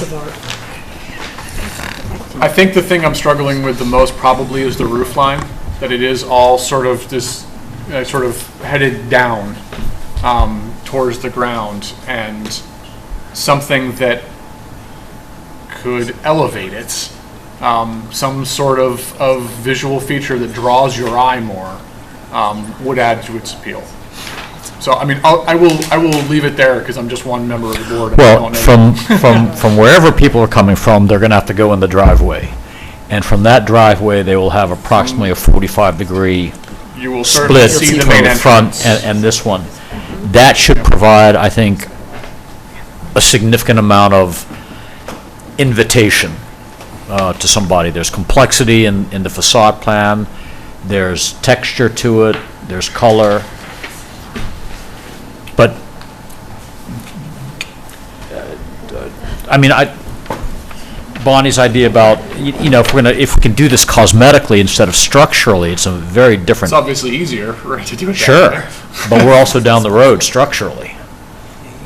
Well, and to be fair, I feel like I've said this at several meetings. This is not the first time I've said this. But it's the first time, but about the roof line? About this facade in particular and the roof line. I've said it at prior meetings. Yep. So I don't feel like I'm being unfair in putting this out there. No, in vain. so just to be clear, some members, you will hear, like I sometimes, I say the same thing because I want to see some change or something on something. It's fine to keep hearing that. What I'd say is let's hear from other Exactly. folks. That's This is, again, You're done. Dylan, are you looking for like gables coming on that north elevation? Like, I'm looking for some kind of elevated elements that would, it's hard, I think, sometimes to use words to try to describe. When you say the roof is coming down, I'm like, don't all roofs come down? I mean. right, obviously the side facade doesn't, right? That's where you sort of have. Yes, understood, but that's why the other side goes down, so, yeah. Right, so, yeah. We could see where we're going and maybe do a workshop or something to try to see Yeah, it would what be helpful to have other the options are. architect, But yeah, we need to take everything into consideration, including that it's 13 feet above and 150 feet back. Yep. And all that other good stuff. It's an interesting building. I'll leave that at that. Do you have any more comments? Mr. Waters? Yeah, well, like, I always... We could do something there. We could put an element in that roof. I thought that line was a break, but it's not. Where are you talking about? See that thin black line right there? Yeah. But it's not. I think that's a convenience. So we could build an architectural element up there, horizontally. It'll create a different sight line. It'll create a different focal point, and it'll break the roof. That could be interesting.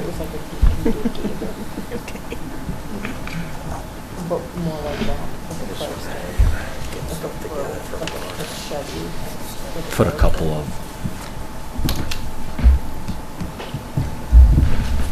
Mr. Waters? Yeah, well, I've been struggling with the architecture myself, but that's always seems to be my challenges, so. Yeah, my MO, yeah, okay, yeah. But, you know, so the way I have to do it is I have to prove something. So can there be another? Do you guys want to finish? I mean, I just don't. There was two conversations happening at once here. Rob's talking and they're talking, and just wanted to. Okay. Apologies, we were just adjusting the drawing. Yep. Okay. So let me get back to it. Yep, go ahead. You know, I'm struggling with the architecture because to me, the building looks a little disjointed. There's a lot of, it's very busy building. And, you know, I always think of things as from a marketing, my background in marketing, as being of what is the building being used for. It's being used to calm things, less chaotic, more stable, but interesting. So, you know, I had to then take what your program was on the inside, didn't change anything. I think I changed 2 tubs around just to create different windows on the elevation I did. So I redrew the roof lines because the roof lines were bothering me. They were, the wall plates change heights. It's up and down. It's very confusing to me. And the ins and outs of some of the building, they step in a foot, I think, on one, or I measured maybe 18 inches even. And then, you know, from a standpoint of doing a foundation, I'm always thinking square is easier, you know, so how do you not have less inside corners, outside corners, things like that. So I was thinking constructurally too. So that's how I do it in my head. So then I applied it to a drawing. And I came up with a drawing, but, you know, I am apprehensive about showing things because I get a lot of feedback that I'm trying to sway things or change things or whatever. I'm just showing that there's other alternatives to things, and to maybe an element in something I've done could be used to solve what Dylan is showing. That's what I do it for. Also the color, to me, I would like the building to kind of just recede into the woods and into the nature. I almost don't like it that it's pops out. You know, I think this is something that you want to have. I feel, this is just my opinions on things, and I'm not always right, so, but I like it subdued. I think calm. So what I did was I kept it very monotone. I didn't change a lot of things. I did use different materials in certain areas, but they're the same values in the colors. So I did something, you know, you're welcome to look at it if you want. If you don't want to look at it, that's fine too. I don't really I don't have an opinion that way. But as it stands, I'm not fond of the architecture. I'll take a look. But, you know, so I Oh, ran always- copies. I'll pass them out. I'm going to pass them out to the board because, you know, and I'm not speaking for the board. Not speaking for anybody. So the floor plan was driven primarily programmatically? Yes, and that's why I didn't change any of that. I didn't change any of that. I just did, this is a quick concept, just to see if things could be different. Do you want And in color, it even looks better, because this is just black and white, so. Yeah. There you go. And I don't know if you want it. What? Oh, it's on my monitor, I didn't. She would have printed it in color. Yeah, I didn't want to do it, because, Larry, do you need one, or you got it? You got one. Yeah, I got an extra one, sure. And, like, the bottom one isn't finished, because I didn't apply the hatches, so, you know, that's not the way that looks. It's just different elements of things that are going on in structures. It's, This is the north. and it basically follows, all your windows are in the same place. I think I added 2 windows by changing the tubs in the bathrooms. And the entry I changed to, you know, it has a little bit more of a funk to it with the curve. Do you want to, does Victoria want it? I have it, thank you. We just, They're passing it down there. You know, I think there's always an argument, I mean, this is great, you did this yourself, you have a program that does this? AutoCAD, yeah. Ah.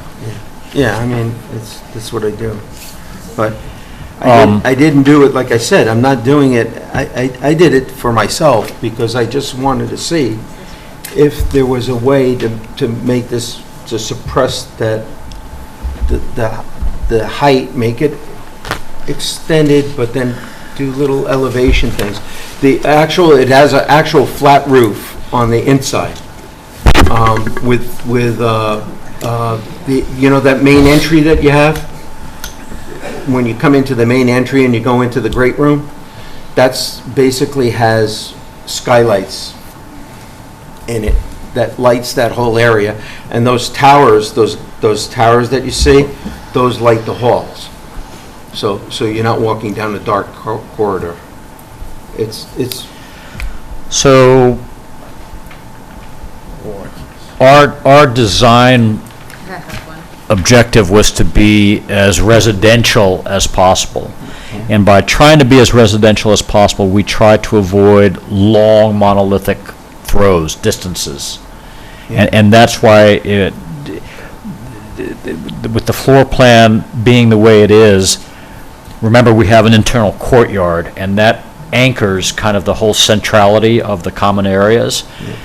And we pop the roof because what we have found is verticality lifts a sense of weight off of living quarters that I think is very important for people in any kind of congregate living, whatever. One of the things that we try to ensure is that whenever someone's walking, and we lost 2 of those points just from a floor plan perspective, is to never see a dead end, right. And whatnot. So we popped the roof for that reason, creating verticality, and those clerestory windows actually provides the appropriate light to the right part of the building that drives flow. And what we want, because we have an open kitchen idea as opposed to kind of little boxes and rooms, is we want people to kind of intuitively track to where they would when they are at home, which is, for most people, it's the kitchen. The kitchen, the living room, you know, that most people condense in those areas.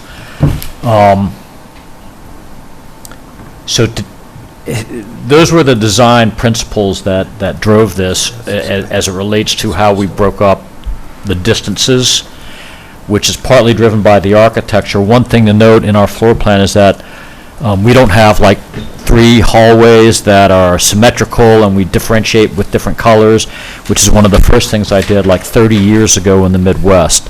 Every neighborhood area in this building is different, and that creates a different signaling for people. So there is some variation that's kind of programmatically determined. What we did is we just tried to break up, you know, we can get a more monolithic look, but at some point in time that starts to really feel institutional. And I don't know where that is, you know, on 150 feet. You know, is it this bump out, is it that bump out? And I think it's highly subjective. So what we did is we went with the corners. And we know that we could have probably condensed it. I mean, the simplest project to build is 2 squares, right? A square donut. There are no bump outs. It's the easiest thing to plan and whatever. And that to me is just a killer. That really lends an institutional experience and design and whatever. So it was kind of a balance. I mean, why don't we try to see if we can fracture that long roof line and give it something? I know that with that kind of surface, we can crack and get another visual element. I don't know if it will stretch, but it will break that plane. And by virtue of breaking the plane, it may not feel so heavy. How deep? Which element are you talking See about? the sloping roof? How deep does that inset go in wait, there? See Go to The entry. On the north No, at the elevation, bottom, go the down north to the bottom. elevation he's talking Right, about. Go to the bump left. in, the main bump in. North elevation. The north elevation's the one on the bottom. That one. How far deep does that go in? Okay, where's the footprint? How far is that setback on that piece, he's asking? Yeah. Pretty substantial. It's pretty substantial, right? It Yeah, looks like it it's, I mean, if a parking space is 18 feet, that's So it's like probably 20 feet. or Yeah, so. 20 feet. Okay, so there's going to be variation there. Yeah, 14 feet. It does, 14 feet plus, that's what I mean, it does and this. plus you're 13 feet up, you're 150 feet off the road. I'm sorry? Yes. You're 13 feet up in the air, and you're 150 feet off the road. I don't think there's an issue. So when we left the last meeting, You've designed the building according to your business. when we, or before the last meeting, we had wood in there, and our idea was to pop some cypress evergreens and then uplight them. That creates a strong visual, whether it says, You're gonna landscape light them. what? You're gonna landscape light them. Don, you better do no it uplighting again. anymore. Uplighting's a bad word? Yes. What happens if it's dark sky uplighting? Yeah, Subtle. if it's compliant, Okay, we're good. yes. All right, moving on. Congratulations for paying attention. But my point is, So, yeah. So Chris, let's just talk about this, and you're going to take a look at these drawings. yes, And thank you, Rob, for, again, putting, I'm sure, a whole ton of time and effort. I can send you the PDF. Send him the PDF, but I want to get other people's comments, because there's a lot of stuff to cover here. You know, it's hard to comment on something when you're first seeing it for the first time. So, anyway, thank you for that. Do you have other comments? No, I just that I do have the roof plan with the internal skylight system that you were talking about to light the certain areas that you wanted lit. I did that. So I do have that also for you. I just didn't have it put on a layout sheet. Thank you so much. Mr. Veith? On that north elevation, just Yeah, a just go quick down. question. Yeah. There you go. What are those gray boxes? I think those are those PTACs or whatever they are. No, they're not. no, those aren't the PTACs. Oh, the ones next to the windows. Yeah, Utility, is it That's where the utilities? utilities come in. so that's got one. Yeah, that needs landscape. Not 100% sure. Yeah, I don't think they are either. Maybe they're cigarettes. I don't know, but That if you would be could just find out what estimate, they too. are, that's good. Machines. It's weird he would have hit that. Yeah, I don't think it's meters or anything like that. Because it's taking care of something. And I rode my motorcycle over there for years, and I don't think you're gonna see that building much from No. St. Andrews or from Route 9. Mr. GP. Yes. Okay, that's it. Thank you so much, I appreciate that. Mr. Oliver? So I kind of look at this building a little bit differently because of the use and all the information we've been explained about the use and how unique it is. It was so unique, we redefined our zoning for it. I personally like how you made it look residential. I think with the whole purpose that you explained to us in the first meeting of the type of care you're offering to your patients, they are, or your residents, they are, you want to feel like they're at home, right? That was your whole point, Critical. I think you explained to us. Yes. And that feeling of being at a home helps with their care, and less stress helps the whole thing. Taking that a little bit further with the elevation of the site, like Don had said, I'm very familiar with it. It's a standalone piece that's really not going to be seen by a whole lot. I'm happy you showed us the material. Oh, we want to be seen. And I don't have any concerns with it. I appreciate the work you've done. Any other comments? That's it. Thank you. Thank you. Can I just say one thing?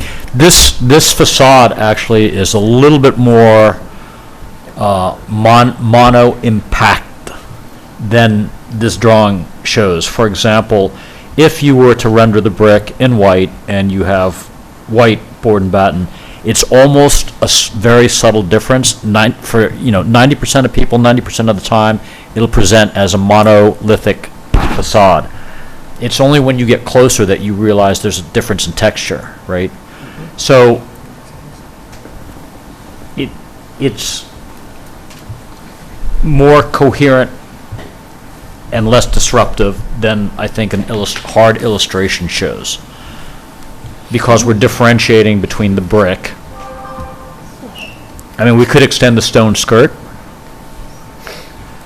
I just don't think you should get that caught up in the architecture. I think we're all divided up here. For example, I would like to commend you. I think that it looks fantastic. I like the choice of materials. I like the setbacks. I think it's going to look very differently. You should ask your designer to maybe do something isometric so that we can see it in perspective when we're going up the driveway, because I think those voids are going to create a shadow, and it's not going to be, it's not reading the way that it's really going to be seen, right? And then, of course, it's going to be raised. We're not going to really be able to see it from the road. It's back a bunch. And, I mean, materiality-wise, I'd like to commend you. I think you're doing a great job. So you take everything with a grain of salt, Try to please. I know. I will say that looking at that roof line off the pitch, it is a monolithic surface, and we could probably break that.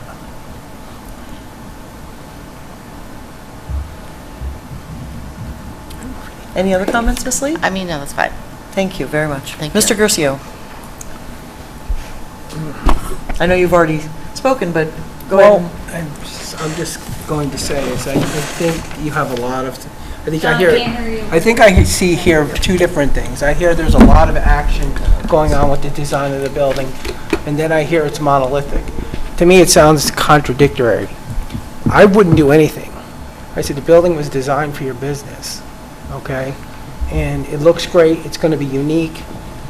I'm not sure if you ever leave, who would rent it, because it's very unique and broken up and very specific. But I don't think you're going to have a problem being seen. Like you were saying, I want to be seen. I think you'll be seen, but you'll be seen subtly because of the height and the space off St. Andrews. I don't see any issues. I like the building. That's it. Thank you very much. So, part of the thing is, if you feel like you need to change something, I mean, go ahead, but there's 7 of us up here, and we don't ever feel like you have 7 masters, we all have our own thoughts and feelings, and we're trying to do the best we can for Hyde Park. We've never had something like this in Hyde Park, and you have gone to great lengths to explain to us the programming inside of this, and there's no square box that would hold your programming. The building needs to do what it needs to do. If you look at Mr. Waters' drawings and you see an element that you would like to incorporate, I would say go ahead and do that. When you talk about the monolithic roof line, to me, you're the first person to come to us with a building that's more than 100 feet, who has articulated up and down and vertically, and I agree, it's nothing I've ever seen. I like your color palette. I draw from, if you come down Dorsey Lane in the winter, the Arbors, I think it's called, they recladded, I don't know, 10 or 15 years ago. They used to be brown. Every building was brown, and so you couldn't see them in the summer, but you could see them in the winter. And then they recladded and they're cream colored, so now they kind of blend in the winter and you can see them in the summer. So you have something here that there's going to be elements that kind of blend away in the winter, and other elements that blend away in the summer, so you're kind of capturing both.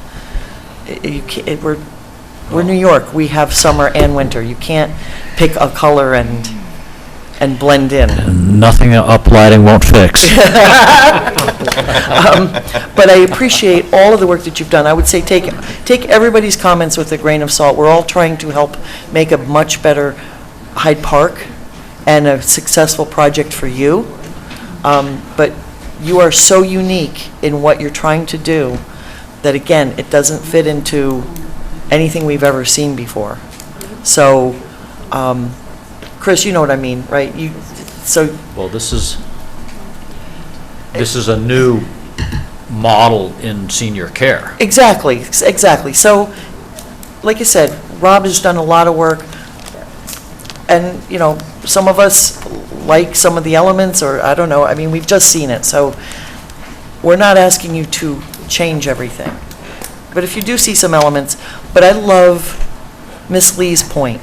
If you give us, when I pull into the driveway and I look, and I can see some of the north facade, and I can see the main entrance, what does that look like, right?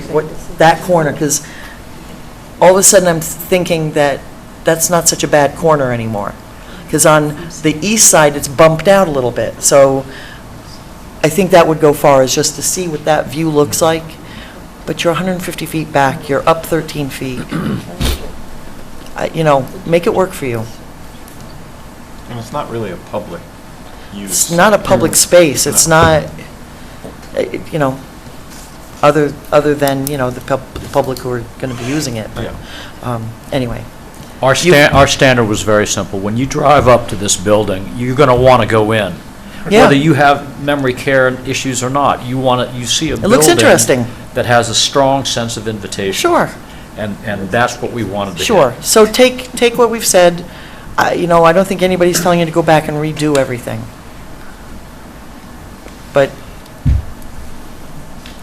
And we're happy anytime to meet offline. If you have more questions, if you want to pick Rob's brain about certain things, or any of us, we're happy to meet with you.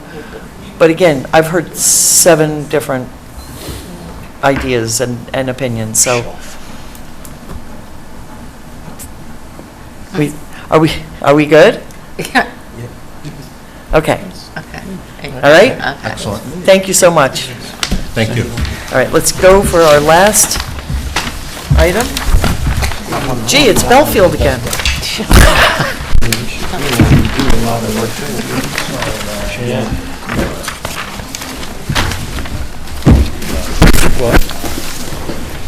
Are those actual bricks and rocks? Are those heavy samples? It's going to be a heavy building. I'm looking at that stuff going, I think that one of this was. Let me get this.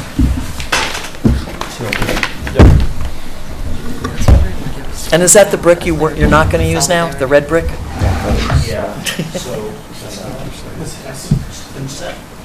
Yeah, no, yep, It reflects light differently. yeah, no, I know, It's very different. yep. It's beautiful. Yeah, I know, I was like, ugh. Thank you. All right, last but not least, this should be fairly easy, right? Yeah, thank you again for getting us on. We wrote a letter July 2nd asking for request for site plan approval extension.